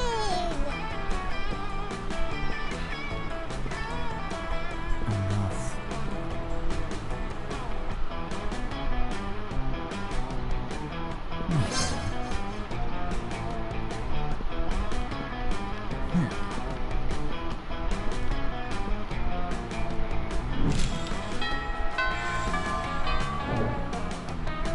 Let's go.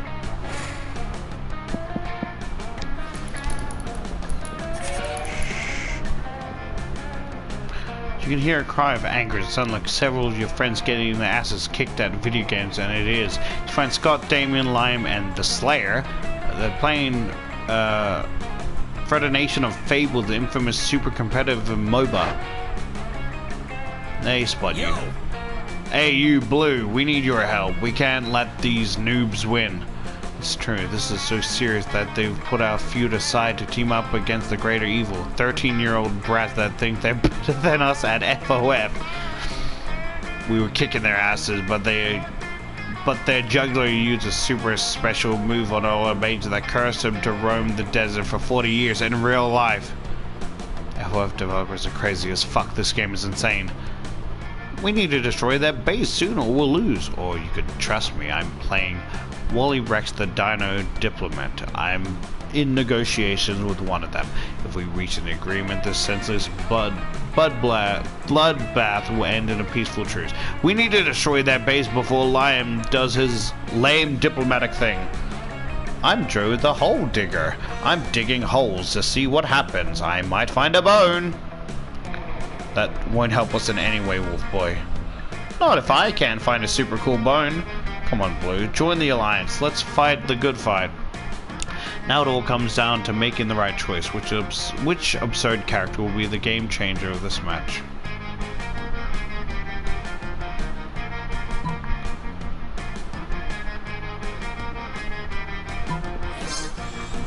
Gary, that's a super risky choice, dude. Developing a game isn't a fun task. There's lots of risk and uncertainty. It is not a wise career choice. Look at him. He's hiding in a bush while developing video games. Not smart. Go, Gary! No, he's just spent all his buzz mitzvah money. What's that? Gary's using his 2-star skills, asking his parents for money and running a start kicker. Impressive. He's released a game. What is it? Fo? Federation of Fables inside Federation of Fables? Damien, look at that other team's champs. They're all starting to play Fo instead of trying to destroy our base. Wow, they're leaving behind any drive or direction in life. They just so they can focus on Fo. Guys, their base is open. Let's go. Who knew? Gary's a badass. Who knew Gary's a badass motherfucker? Yeah, Blue is the real deal. Everyone is so stoked for the victory that they forgot a classmate of yours will be roaming the desert for 40 years, but you gain 2 plus fun and 1 plus smart.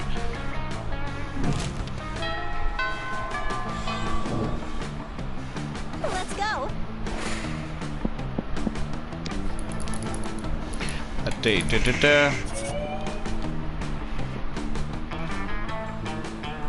Lime and Damien stand over a pile of books Lime has gathered. They're scowling intensely as if the books have personally wronged them.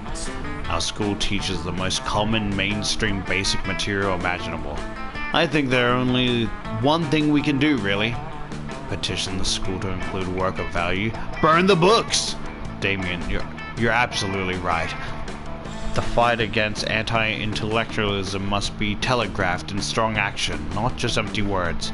Damien snaps his finger and the books burst into flames.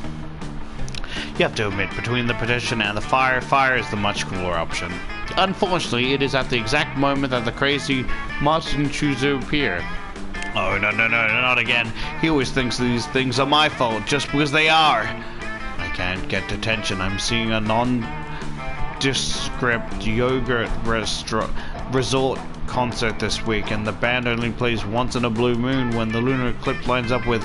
There's no time to let Liam finish. Quick, step in and be the hero they need. Tell him there was a 3-horned paper gobbler on the loose that was planning to devour the entire collection.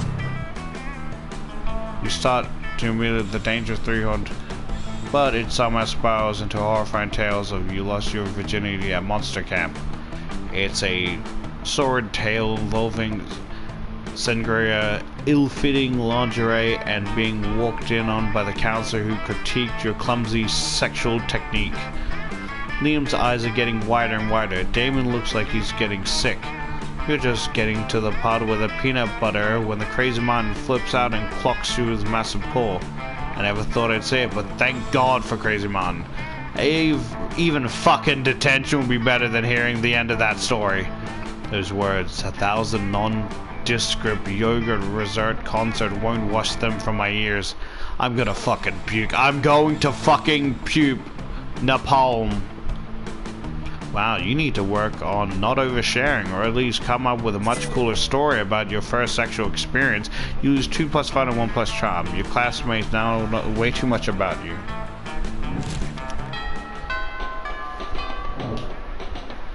Let's go.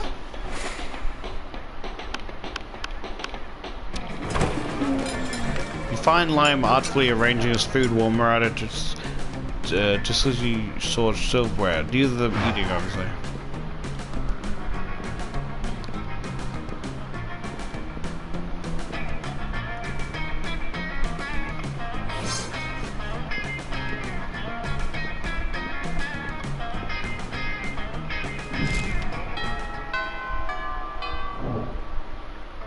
Let's go. What's up?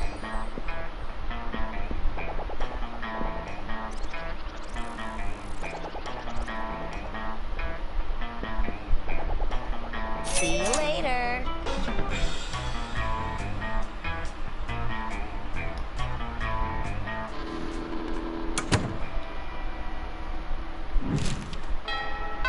Yeah, I'm not gonna make it. Let's go.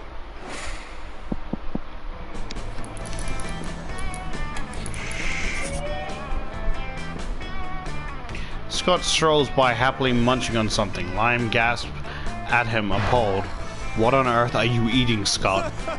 Ah, the delicious new flavor of Fangle's potato chips, Maximum Ultimate Double BBQ Massacre. Really, because it looks like a raw severed goat's head inside a cardboard tube.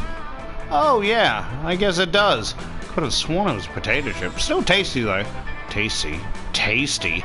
Does wanton environmental destruction sound tasty to you?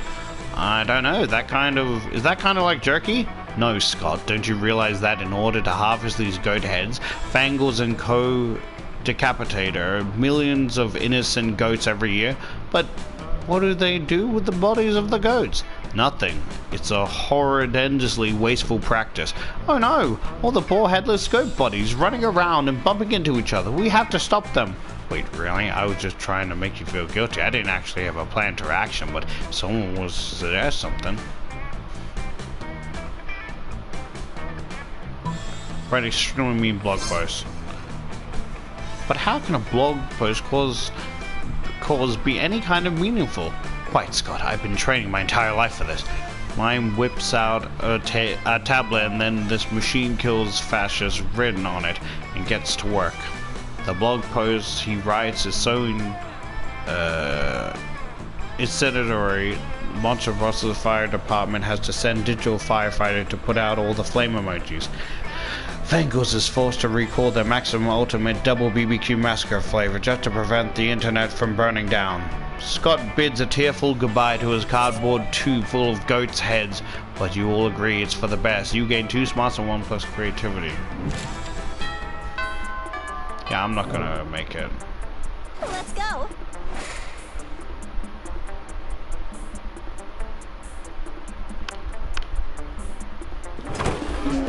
When you reach Lyman Damon's table, you find absent food but covered in paperwork. Do we really need these special forms? Can't we just write death threats on regular paper? For the last time, Damien, substance change within the administration system requires mastery of the mechanism of bureaucracy. I don't know that word. What if we wrote the death threats on really fancy paper? I am turned to address you. As you can see, my mastery of Republic has caused me to embrace an unlikely ally in my quest to reform. I have no idea what he's saying. I just want the cafeteria food to stop being so fucking boring. You see, our interests are aligned. I too desire a menu less pedestrian. Sure, either way, we're stuck on the last bit. We know we want the menu to change, but we don't know what to change it to. Yes, we have indeed encountered a culinary block. Perhaps you suggest something appropriately African. A white plate with a single sprig of parsley in the center. The essence of minimalism. Ah, that's it. That's it? Don't you see, Damien? It's a bold commentary on the emptiness of consumption. Really, it sounds like a plate with a fucking leaf on it. Oh, you'll never understand. But like, why even have a leaf on the plate if you're trying to be so minimalist? My god, you're right. Why even have a plate? Why have anything at all? That's it. Our new menu memo. Nothing. The school received Lem's petition. From now on, the lunch will now include 1 empty tray. A great victory for artistic expression.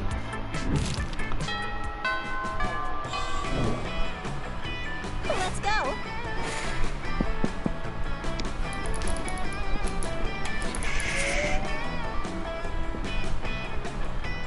You're doing the thing that gives you most reading.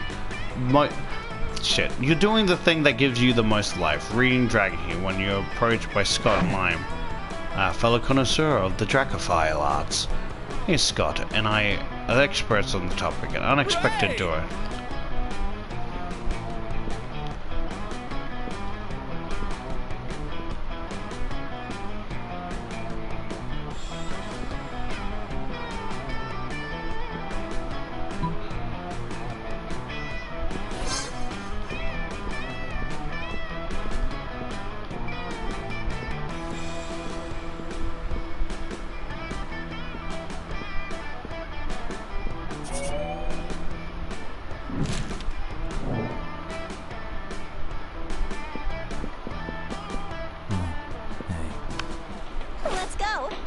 Yeah, I'm not gonna win.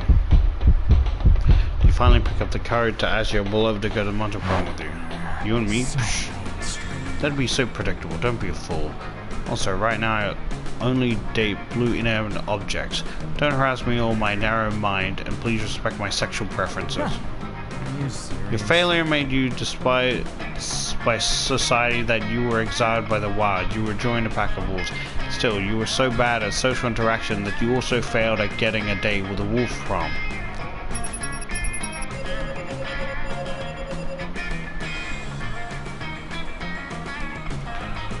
Most likely to devour her own children to survive.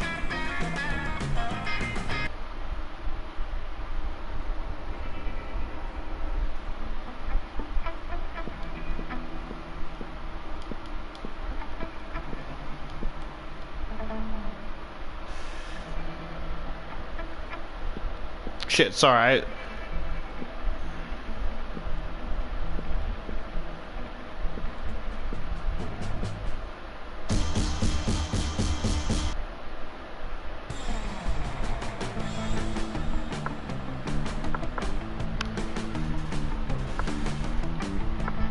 I think it's more art.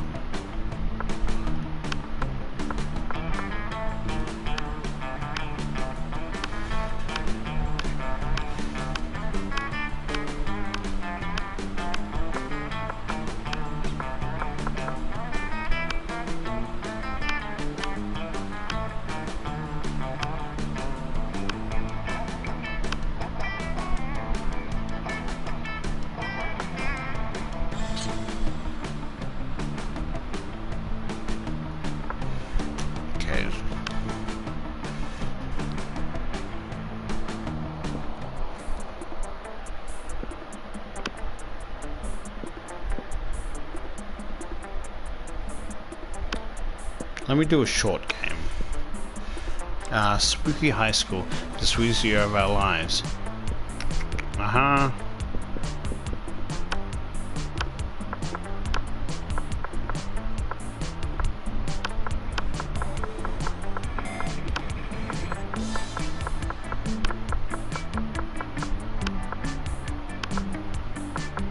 Yay!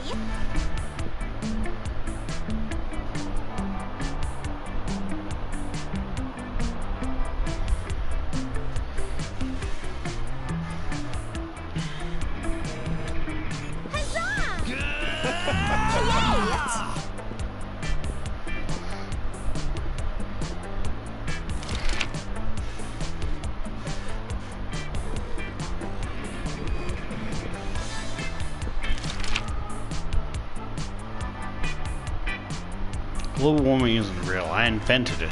And now science is claiming authorship because science is a lame copycat with no original ideas. If you had sex with an animal, which animal would it be?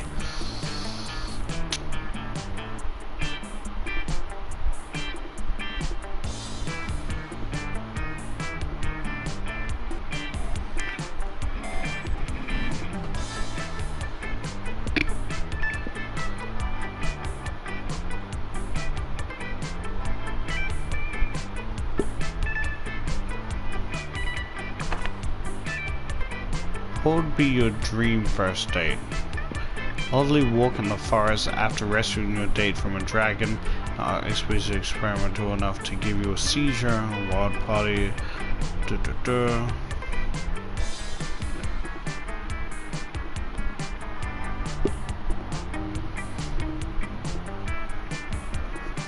So I just have to keep picking the right options.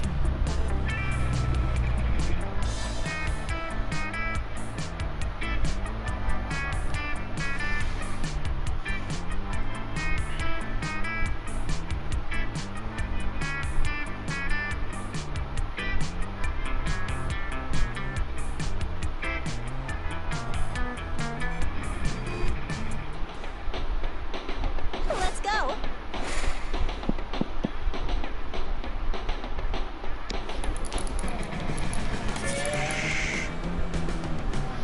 After that, you engage in a deadly match of truth or dare, or death with Polly, and that would be a super interesting event to cover. But the two of you spot Murata and Lime deep in an intense conversation. That's bound to be much more interesting. Hey, babes, you were making quite a noise, and I love anything that makes quite a noise. What's up? Hey, you two. Murata and I were having a creative disagreement, you see. We wanted to start our own school club. You know, an intellectually rewarding extracurricular that enriches our minds while probably not being mentioned ever again in the future because continuity at this school seemed to be a bit random. Noise! Let's do it! Y'all know my favorite things in the world. Fun candy. Sexual activities? Noise. No, dummies. That too, but I meant chess and Russian literature. Stop treating me as if I were two-dimensional. Let's start a literature club. I'm not sure. Do you remember what happened last time we joined the literature club? We wrote a dope poem and made new friends. No, the other thing. Ah, fuck yes, that's right. So weird I almost forgot. I mean, that's how I died, you know? Yeah, thing is, Murata and I were already between two ideas. I proposed we start a club. A delightful meta club where we enjoyed ourselves by designing and crafting new school clubs. Boring! I proposed the Little Pony Sweet Dreams Club, a club where we would spend our nights learning on how to tell the right bedtime stories of ponies. Well, you two really know how to sound two-dimensional, but in any case, can't you both just do your own clubs? No, our lives are fueled by the conflict and confrontation that can only be solved by choosing between two options. That's why we need you to choose which club is best one, because Blue always seems to choose based on what she wants to ask, who she wants to ask to prom. So which one should we go for? Just remember, one of the ideas include ponies. Tough choice, mostly because I'm like super drunk right now. Tough choice indeed. It's your opportunity to convince Polly of one of the options, because no one is preventing you from making the choice based on who you want to ask to prom.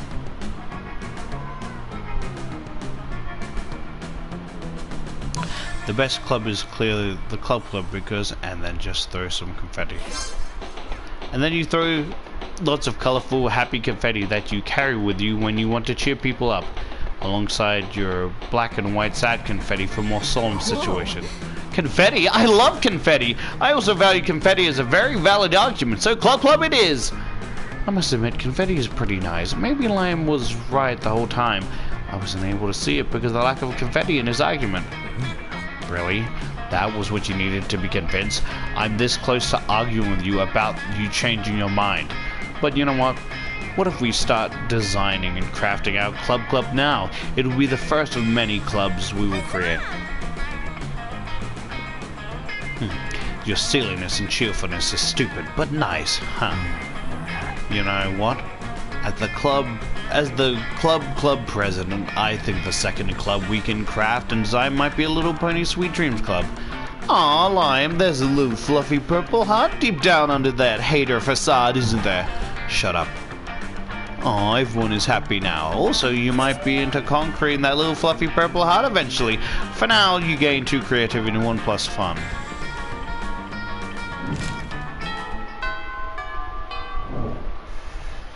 Let's go. Because I don't think no matter what I do, I think I'm just fucked.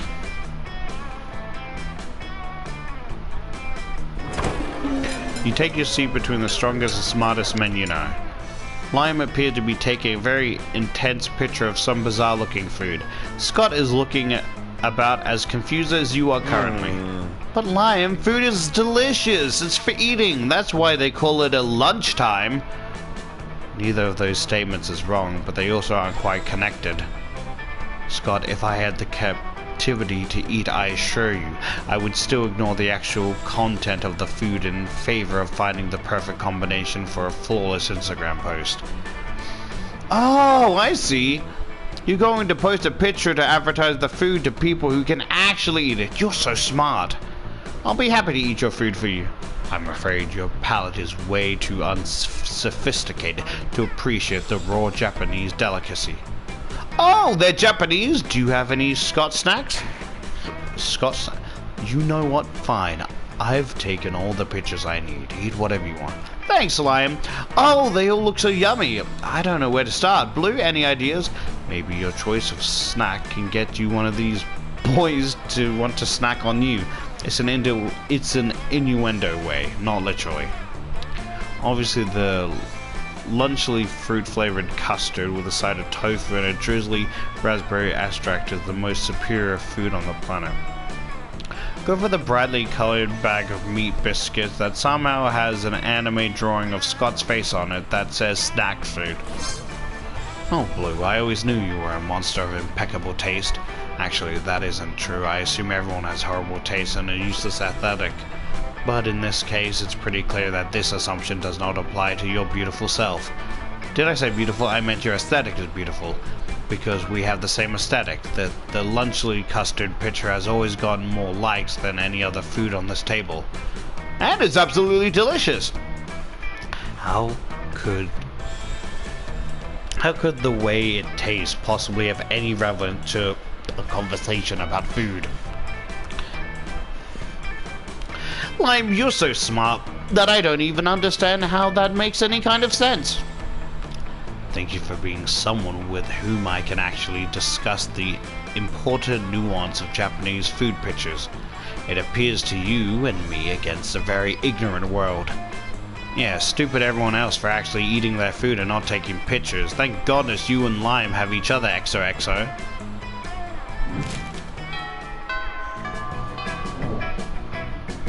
Let's go.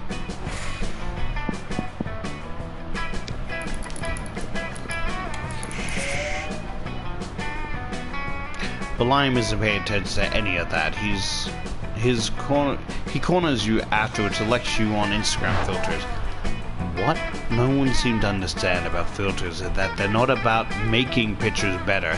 They're about making pictures browner and harder to see. That's why I use my own proprietary filter for almost all my photos, Infinite Twop. It's also probably why I have only 6 Instagram followers, but we must all make sacrifices for our art. In any case, I have to go. There's a dead rat in the parking lot I simply must document. As soon as I'm gone, Murata peeks out of an air conditioning duct. Oh goodness, the situation is more dire than I thought. If Operation Make Lion Popular again is to succeed, we must get started immediately. What's that? Why, yes, of course you're a part of my operation. I unwillingly force people into my service all the time. Oh, you want to know why it's called Operation Make the Lion Popular again? Well, he's been alive for like a century, right? I'm sure he must have been popular at some point. I'll check the history books later. There's no time now, please. Phase 1 is getting Lion more Instagram followers. I took the liberty of having my royal spy discover the password to his account so we can give it a total makeover. But what to do? Use his account to post a bunch of porn bomb recipes. Pay 1 million homeless people to follow Lime Instagram. Ah yes, just as father pays 1 million to vote for him in our fair and democratic election. In fact, I think I can cut costs by paying one of father's clonesmiths to simply replicate the same 1,000 people 1,000 times. You ask Murata if she thinks this is ethical, but she is as confused about the meaning of ethics as she is about fair and democratic elections. Soon the plot and the Requed's clones are hatched. You run into Lime in the hallway a few hours later. I am distraught. My carefully husbanded unpopularity is crumbling before my eyes. Look at all these followers. Look at their comments. Totally real account 66. I love you, Lime. Another equally real account. You're so obscure and avant-garde. The sentiments they are expressing are objectively correct, and yet no, I cannot give it into the lure of limelight. In spite of this, Lime seems to be enjoying himself quite a bit. You spend the rest of the day helping him curate his feed, gaining 2+ charm and 1+ fun.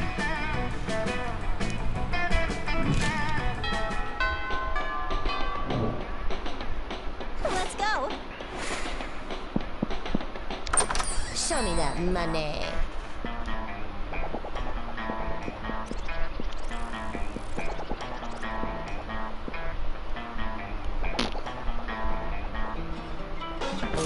Gator.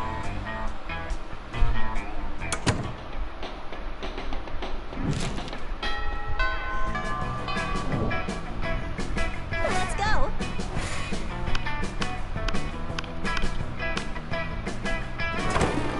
When you arrive at that table, you find that Polly and Lime aren't eating. They're just taking pictures of their food. Ah.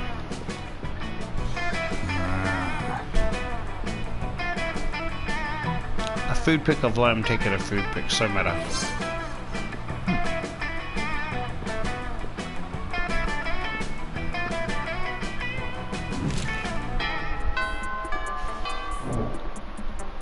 Let's go.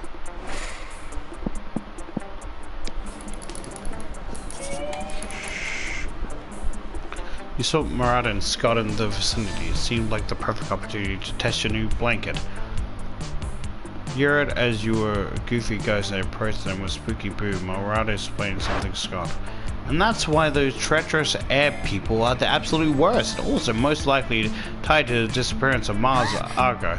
Ah, what's this? A ghost? Perhaps a foreign exchange student. What are you talking about? Oh, gasp! I didn't see you there, ghostly. You guys are joking, right? This is clearly just Blue wearing a blanket and eye holes cut into it. Jealous is a powerful fun candy, Lime. Do not become addicted. Jealousy. Yeah, Lime, you don't see anyone saying, oh, Lime is really just Blue wearing a blanket with eye hole cut into it. Exactly, Lime, even despite the many times we suspect it is so. What? Oh, sorry, little ghost, we were ignoring you. That's true. Tell us, do you have any cool ghost powers? Yes, divulge.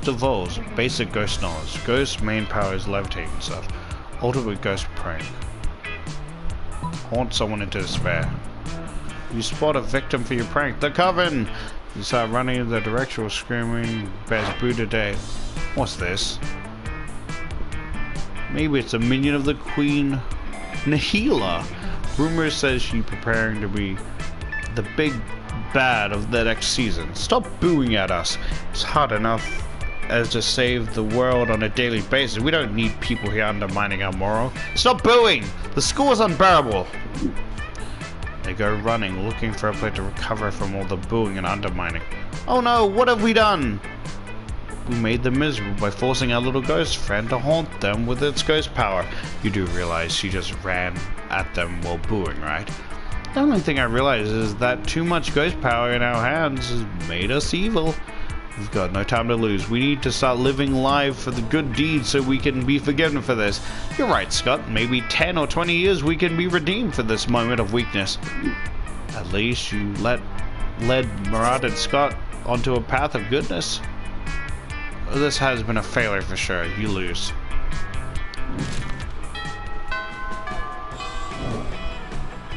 Let's go.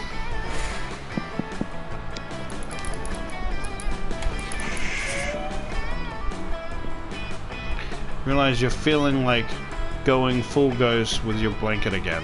You're obviously surrounded in Spot, Murad, and Damien. You're about to get closer when suddenly... Greeting you beautiful high schoolers, it is I, the Intermetro Prince. I'm here to rescue you from your mundane existence. Just sign these marriage papers. Not this guy again. Look, whoa. Gasp, an underworld spectator. This again. What again? Lime, this is clearly a kick-ass powerful ghost. Look at its face, so deadpan, no expression at all. This is because it's not a face, it's a she with 2 eye holes cut in.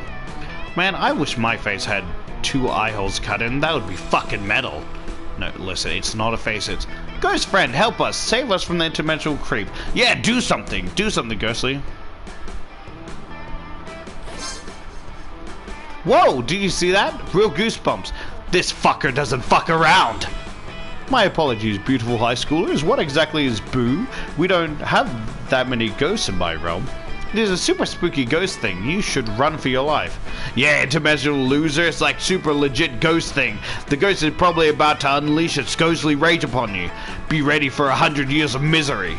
She just said Boo. Can you stop all the stupidity? Beautiful Lime has a point, yet fierce Damien and wonderful Miranda show so much energy in their affirmation that I cannot help but believe them. Vocal energy is my main criteria when following my various advisors' advice.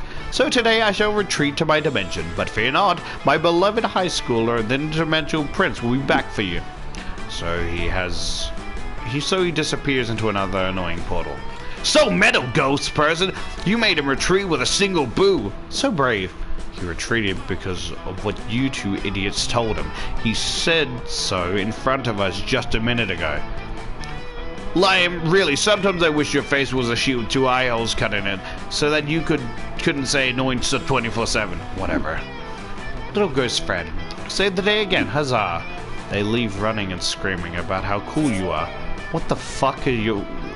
What the fuck with your classmates?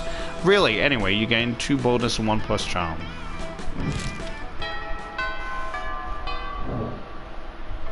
Let's go.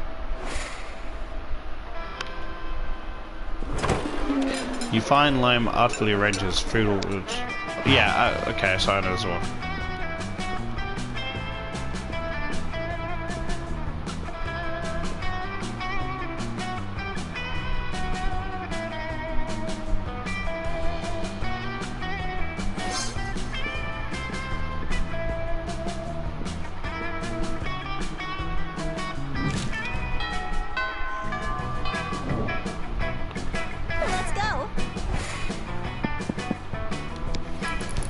Yeah.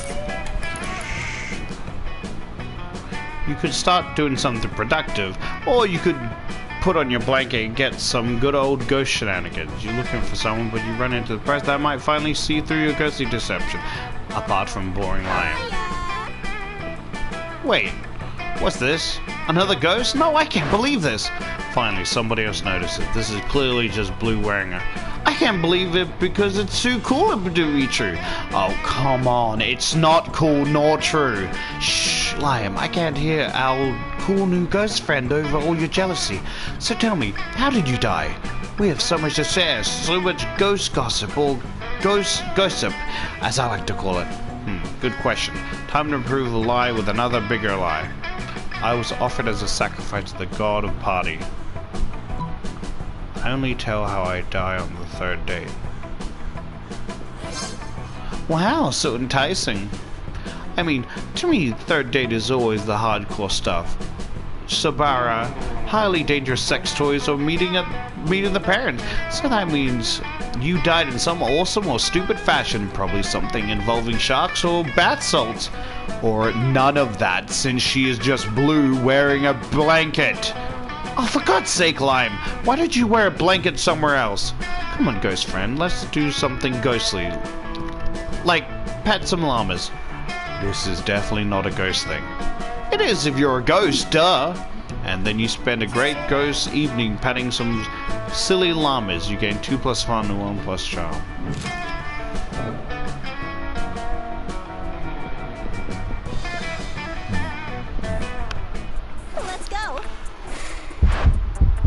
Are you kidding me? You've made my life miserable on a daily basis with this ghost thing. What do I look like to you? Masochist? No way. Go haunt someone else. Prom night sucks. What the fuck? Prom night sucks. Why did you decide to ask anyone to prom while wearing a blanket? You pretend to be a ghost, yet you're the one haunted by the ghost of your failure. Boo.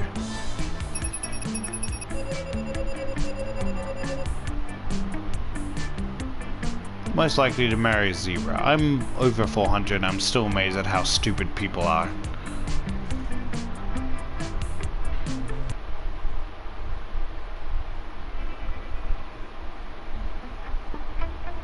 These 3 weeks were maybe the most epic and absurd weeks of our lives. After months of prom, we kept living our lives, falling in love, battling friendship. Liam started a iconistic band that broke all conventions. Their latest album has been a hit. It has no songs at all. The album is actually just a banana set on fire. And be sure, Liam doesn't care if you don't get it.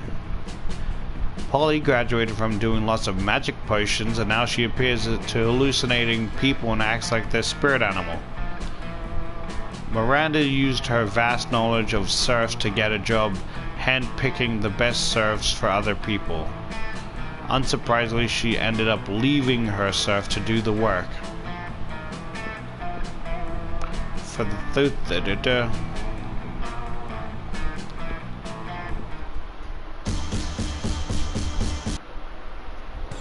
I really fucking suck.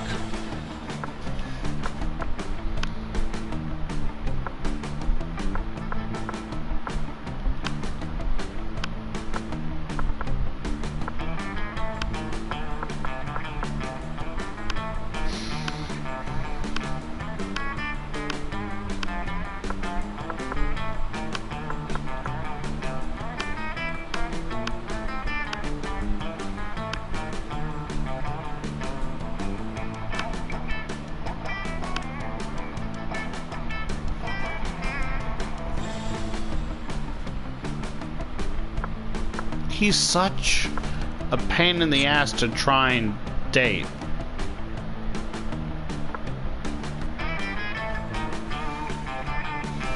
That is lukewarm. I'm not drinking that.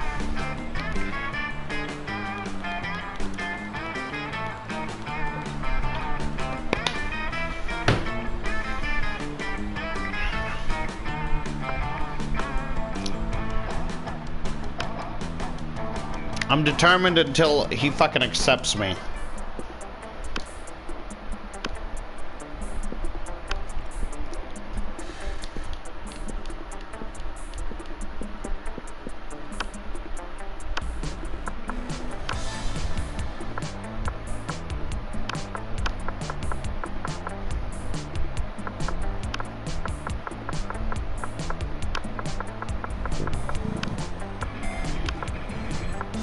Let's go.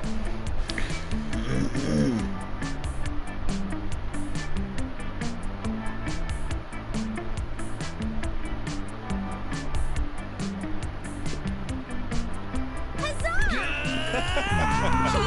What?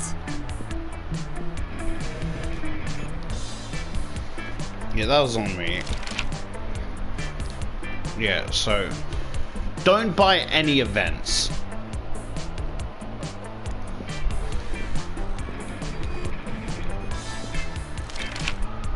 It's your chance to fix global warming. Go ahead.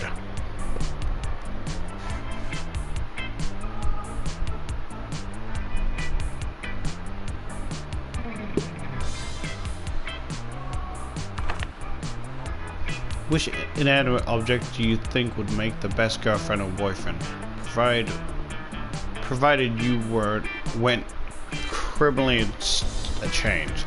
A human-sized pillow depicting a character created by myself. As a matter of fact, I have all the needed weapons, and I'm only waiting for the conservative, narrow-minded laws of our country to finally step forward to waifu and husband territory as we clearly intended by God.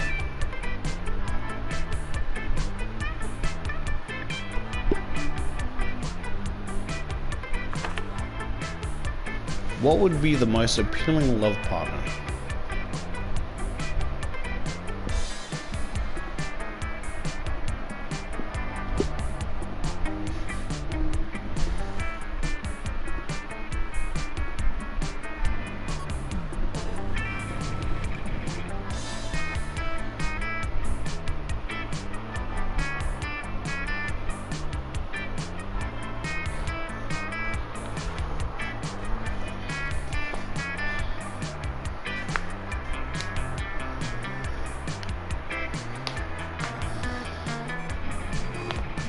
Ow. Let's go.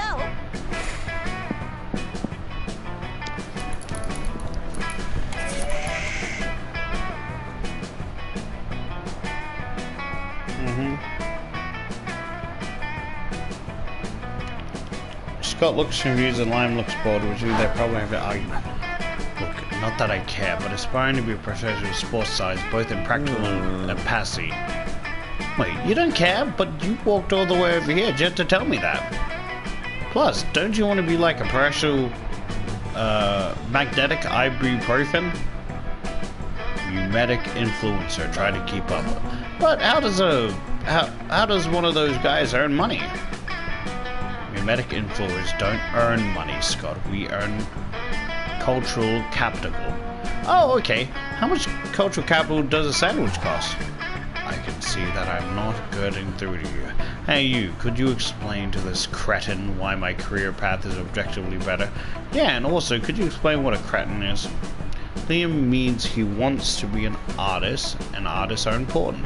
Who do you think designs all those sport jerseys? Actually, I think sports is the best career. I mean, how far can a Mexican throw a football? Awesome, bro. Whoa, artists? Let me put these in the fridge.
Yeah, as I was saying, right? I want to, like, I'll probably replay some of the easier characters.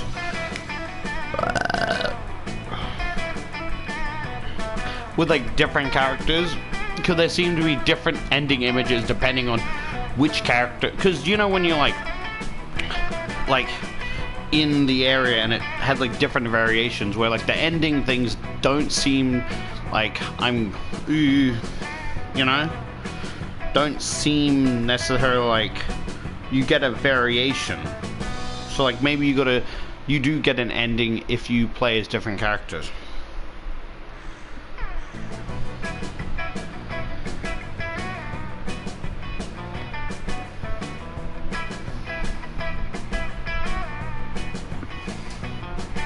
I always thought beautifuls were just designed by the same person who designed my Sterling pecs.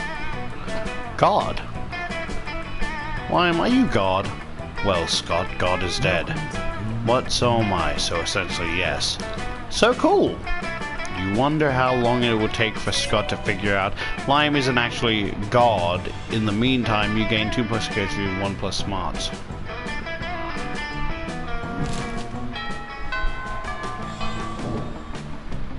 Let's go.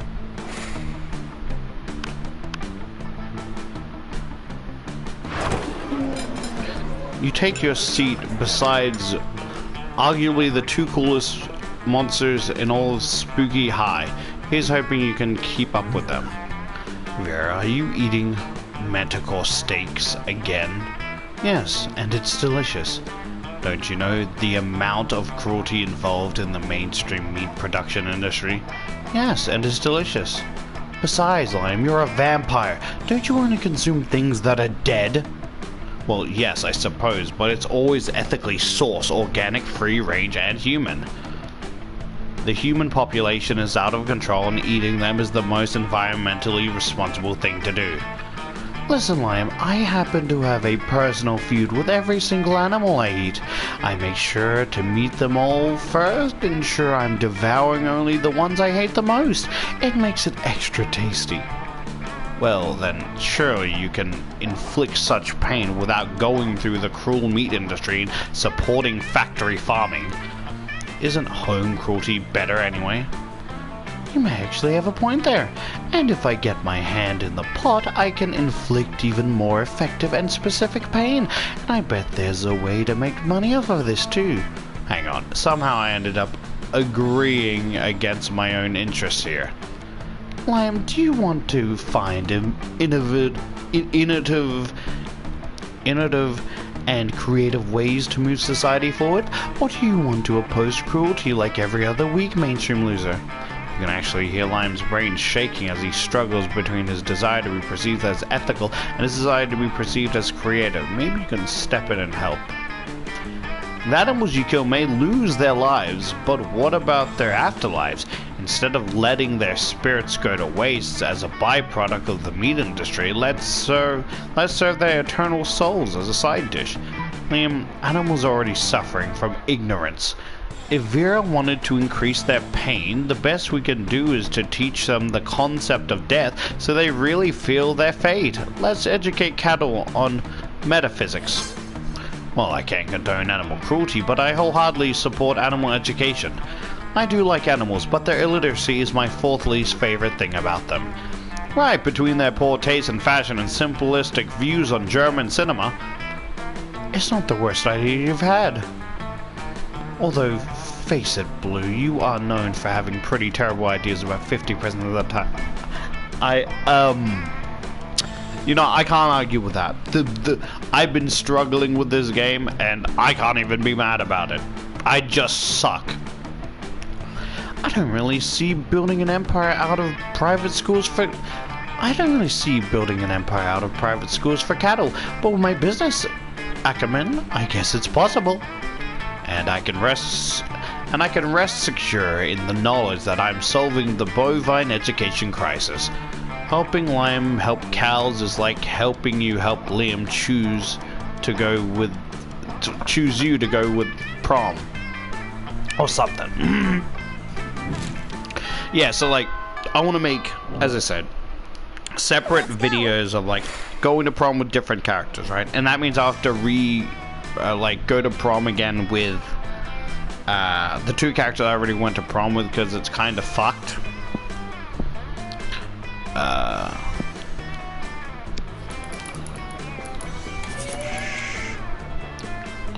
But Liam isn't paying attention to any of that. He corners you after a lecture on Instagram filters. What no one seemed to understand about filters is that they're not about making pictures better. Uh-huh.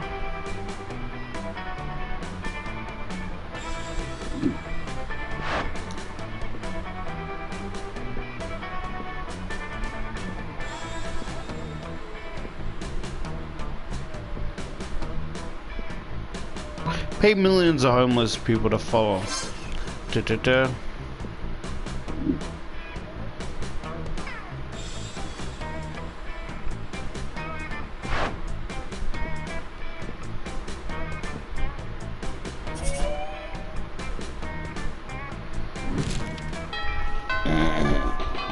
Yeah, I'll mark these of like, you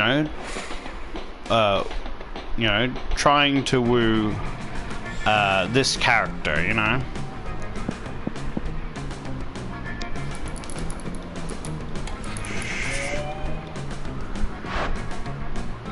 You notice Lime sitting at the computer, sighing deeply, looking even more agitated than usual.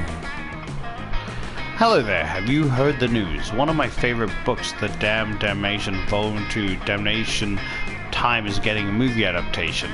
Thousands of people experience this wonderful story. The author will receive wide recognition, makes lots of money, and new fans will fall in love with the characters. It's awful. And as if that weren't bad enough, the lead vampire is going to be played by a werewolf. Why would you cast a werewolf to play a vampire? I refuse to watch some hairy abomination in fake teeth and pale face paint play a role that should have rightfully gone to a vampire performer. I'm going to put an end to this wolf washing here and now. But how should I do it? Press the set and star in the movie yourself. Start a rumor that the casting director eats live babies.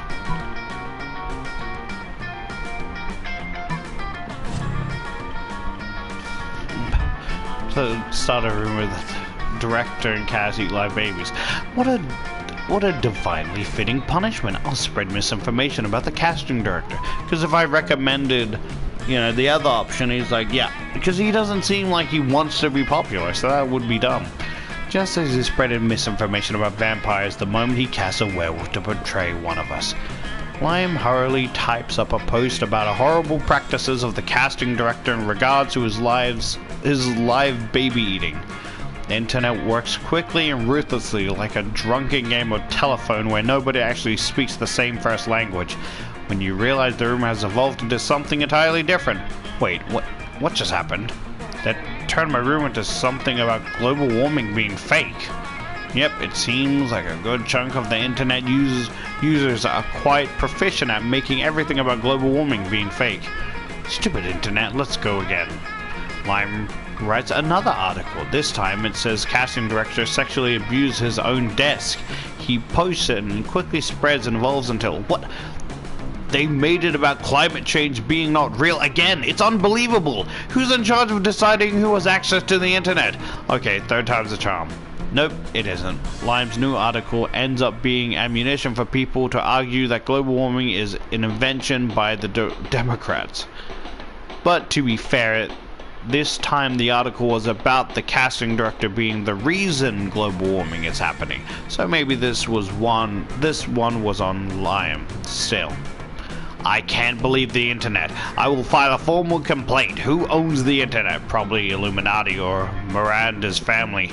No, better yet, I'll leave a bad review on Yelp about the internet. And you, thanks for nothing. Don't be surprised if you find I wrote a bad Yelp review on YouTube. You start to think Lime is not entirely aware of how Yelp or the internet... What the fuck?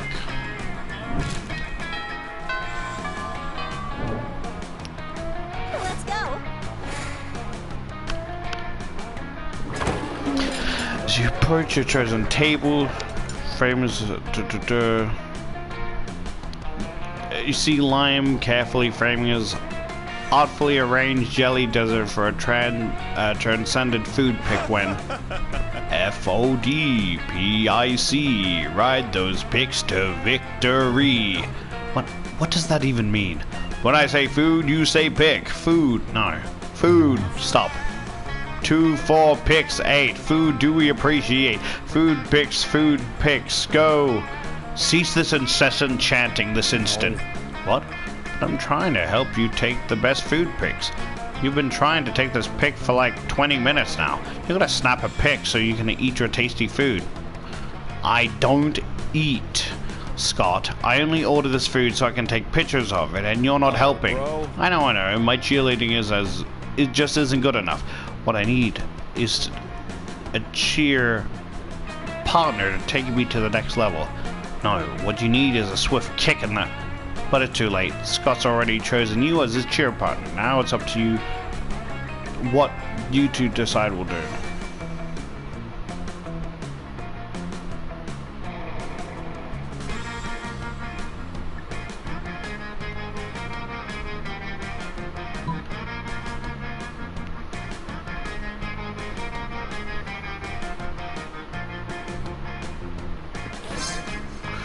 You lead Scott in total artistic, total silent mime.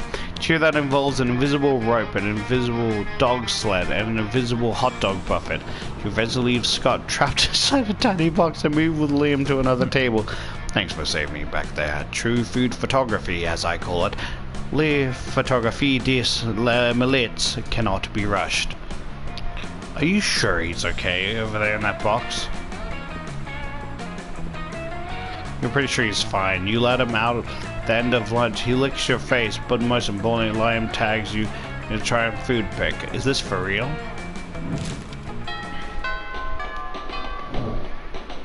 Let's go.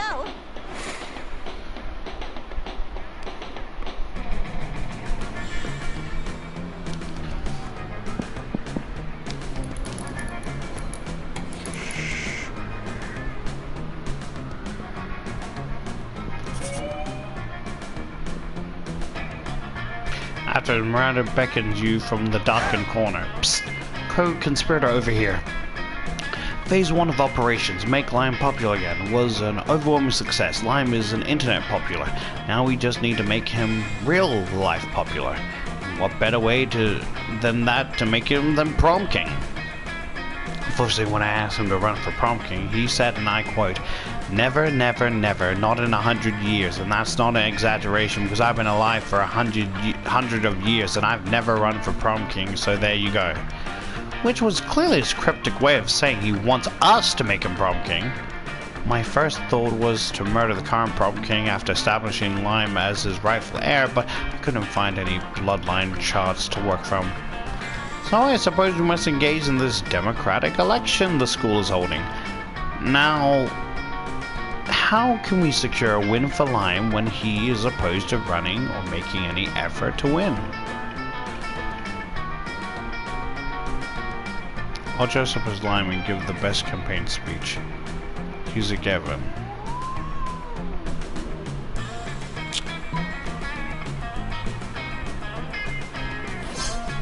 Ah, of course, election rigging.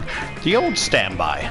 I'll summon my father's royal vote buyers immediately. Silly me, how else does one elect a king?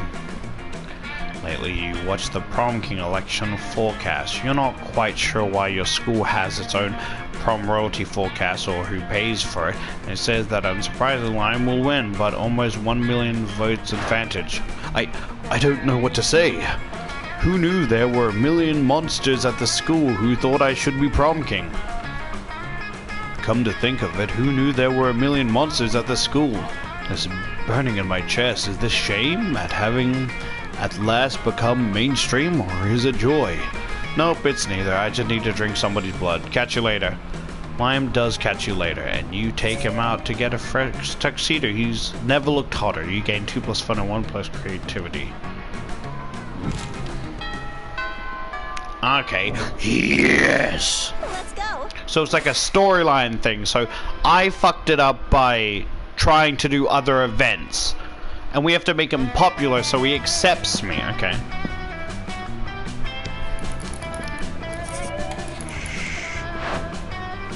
You're walking with Lime lately when suddenly a holy crossbow slams into the wall next to you as the Slayer. Prepare to die! You flee with Liam and manage to get out of sight. Now the perfect time for you to hide while Liam turns into a bat. But he's not transforming. You ask him why the hell he's just standing there instead of changing. It just seems a little cliche, doesn't it? A vampire turning into a bat? Honestly, I'm over it. If I could turn into, for example, the concept of a bat, now that would be a change worth making. You don't even know what that means. But if you can't get Liam to turn into something soon, he'll get you both caught. You quickly tell him to change into A genuine feeling of unease. Magnificent, the perfect balance of abstraction and practicality. I admit I have difficulty imagining the concept of a bat, but the general feeling of unease, why, I experience that many times a day. Liam disappears in the poof of purple smoke. You don't know where he's gone, but you sure don't feel good about it. What's the matter? Do you have your shirt on inside out? Have all your friends just been pretending to like you? Suddenly, the Slayer bursts in. She takes one step towards you and then stops. Why do I feel like I left my stove on when I left the house this morning? Shit! The Slayer flees to check on her stove. Lime turns back into a vampire and you immediately feel better. Oh man, my soul has never felt so tormented. I'll have to do that more often. You hope he decide to do it when you're not around, but you're glad he's happy. You gain 2 smarts and 1 plus creativity.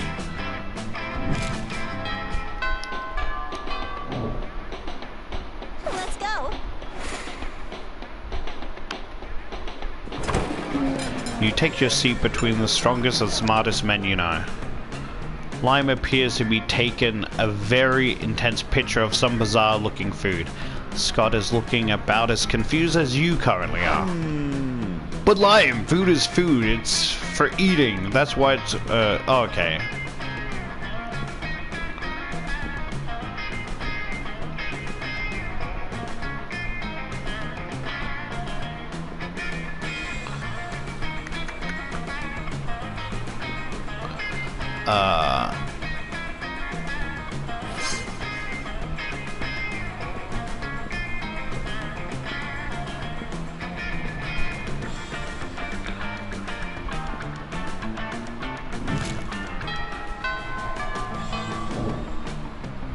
Let's go.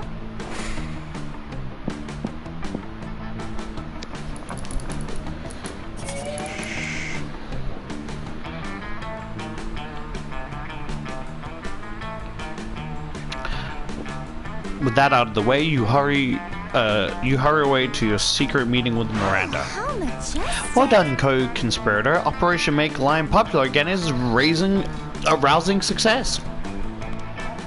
And for the record, I did discover that Lime was popular for a 3-month period in the early 16th century, so the name fits. All that remains is for us to wait for Prom and celebrate your deception? I knew it was too good to be true. My idiosyncrasies are remarkable, but they aren't marketable. This was all a crude joke, wasn't it? A bet between 2 popular kids that they could make an outcast lose into the prom king. Well, guess what? The circus is over, and this clown is climbing into his tiny car and going home. Along with like 12 other tiny clowns if the metaphor holds, which it doesn't, and it was a bad metaphor. Goodbye. No, Liam, I wasn't trying to be mean. I don't have a mean bone in my body. I don't even have bones. You might check that affirmation later. Oh, fish sticks. If we don't do something to fix this, all our hard work and service will be for naught. But how can we make amends? Surely not with some sort of overwrought romantic gesture defying all logic.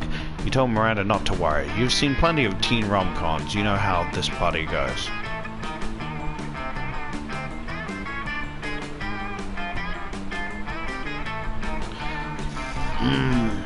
You need a grand romantic gesture. Race to the airport and confess your feelings before Liam boards his plane. With your financial holdings combined, you and Miranda are able to hire a million idiots to spell words with their bodies. Perfect! Now we just need to get Liam into orbit so we can see the heartfelt apology. What are you doing? Why did you strap me to this rocket?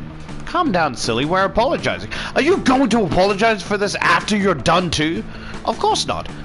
Then we'd be apologizing forever, and I only have 3 more rockets. Okay, yeah, great. Apology accepted. I'll be the stupid prom king. Get me out of the space rocket. Huzzah! I love making amends. Okay, I guess if you're willing to launch me into space to say you're sorry, you must really care about me. And I must admit, it feels sort of good to be popular. Don't you dare tell anyone I said that. You promised not to tell anyone. Liam said that. As long as he seriously considers taking you to prom, you gain 2+ charm. Yeah, I probably fucked up. Welcome to being the Let's go. How ironic. Who could have... Achievement unlocked. That was unforeseen. That was unexpected. Who could have foreseen this? Lime and Blue, prom royalty. We did it! It was all our plan. We fought for love and love won. Lime is popular again. Huzzah! Anyway, after all these years spent avoiding cliches, this doesn't feel as bad as I imagined. Maybe doing 180-degree turn from cliches is good, but embracing cliches is like making a 360-degree turn from them, so disruptive. And at that moment, Murata becomes distracted by some other wacky plan and leaves you and Lime mumbling to himself. Such lovable dogs. Prom night arrives and the two of you decide to embrace all cliches, from slow dancing to actually having fun. How unexpected. After the coronation, Lime admits he's having a great time, which is causing him to reflect on all the cliches he's avoided all these years, which he could now embrace. Then he puts his hands over yours and says, "And you know what the biggest cliche I've been avoiding is? Love. I don't even care how cheesy that sounds." Boy, that was cheesy, but you know what? You don't care either. Most likely to make Pluto a planet again. So yeah, see, one ending. I'm over 400 and I'm still amazed at how people stupid that they're there. So what I think is, right, hear me out, what I think is, I'm not counting the DLC characters, right? I'm just talking about the baseline. There's 6 characters, right? And I think the 6 characters, I could be wrong, but I think the 6 characters are like, let me show you, right? See how it says 1 out of 32? Let me show you.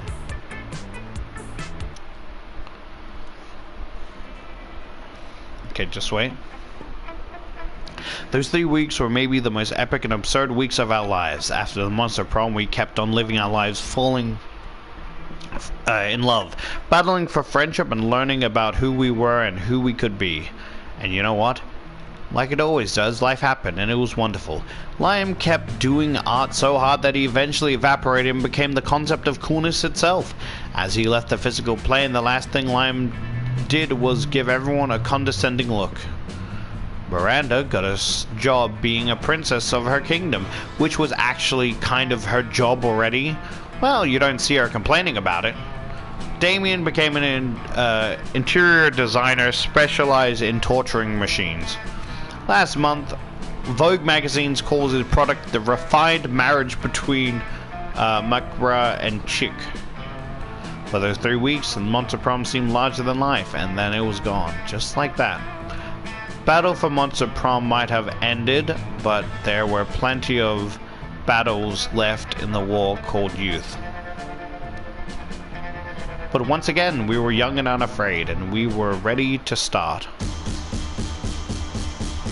I want to see the little ending thing, right? So there's all this.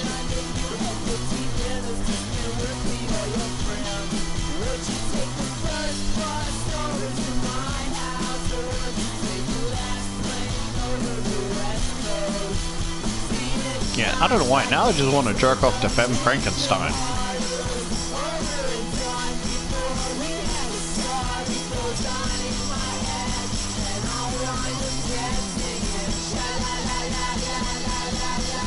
I saw the trailer for like, they're making a 4th one called MonsterCon, which I think is pretty sick. Playable character it said on the drum set.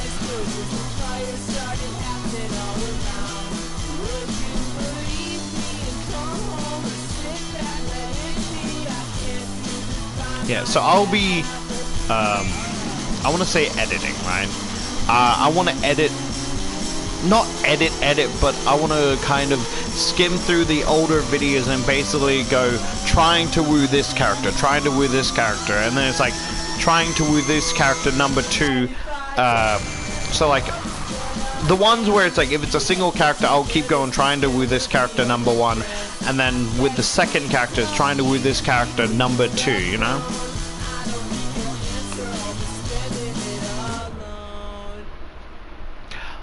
Aww, look at them.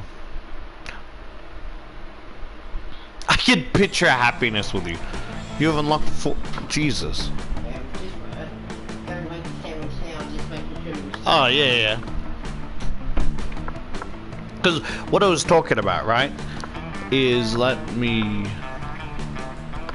Is it here? Let me see the ending.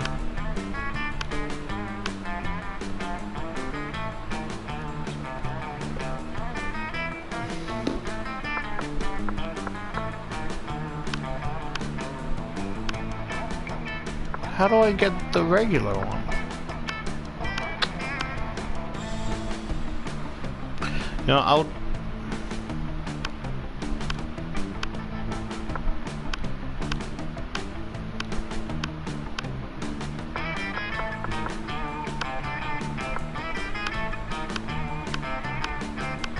Oh, I thought there'd be one with the ghost. Right? I thought there'd be one with the ghost.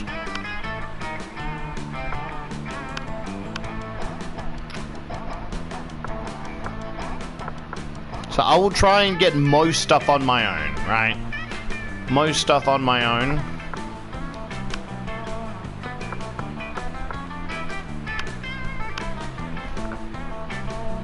Yeah, but see what I mean? Like, when you click onto this, right? There's no variant, right? There's no variant, so that means there should be a ending for each character. So, like, there's an ending of, like, let's say the first 6 characters, but with, like, my Frankenstein character. Then another 6 characters for, like... You see what I mean?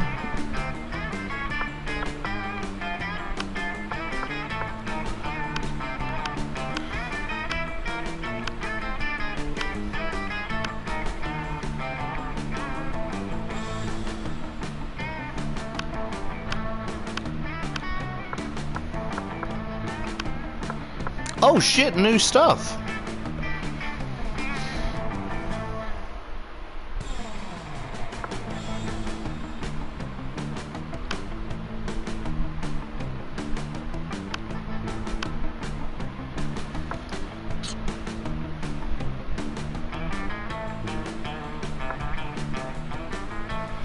So I'll title this Wooing Whoever question mark. Okay, let me just...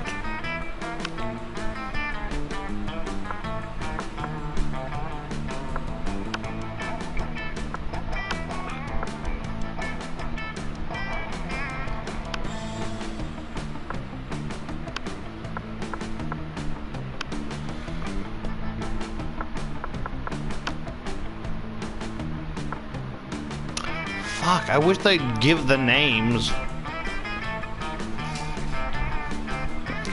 And so, like, I will try everything on my own, and the things I'm missing, I'll look up. But, like, that's until fucking Whoop Whoop, right?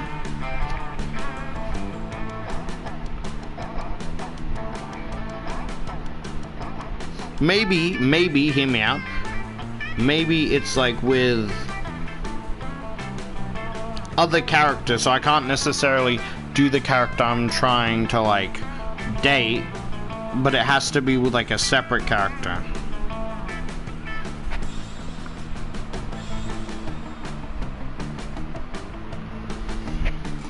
Yeah, but I'm just happy. I'll take this as a win. Okay. No. Sorry, I was just thinking. A part of me wants to look up how to get the normal ones, right?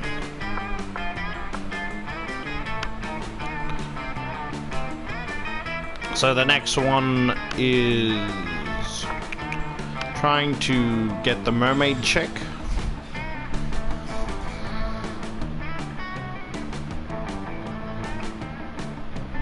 Yeah, I'll edit these later.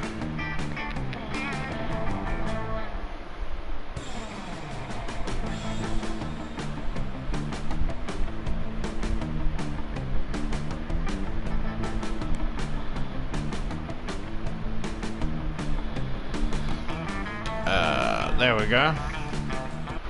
I'll edit it later.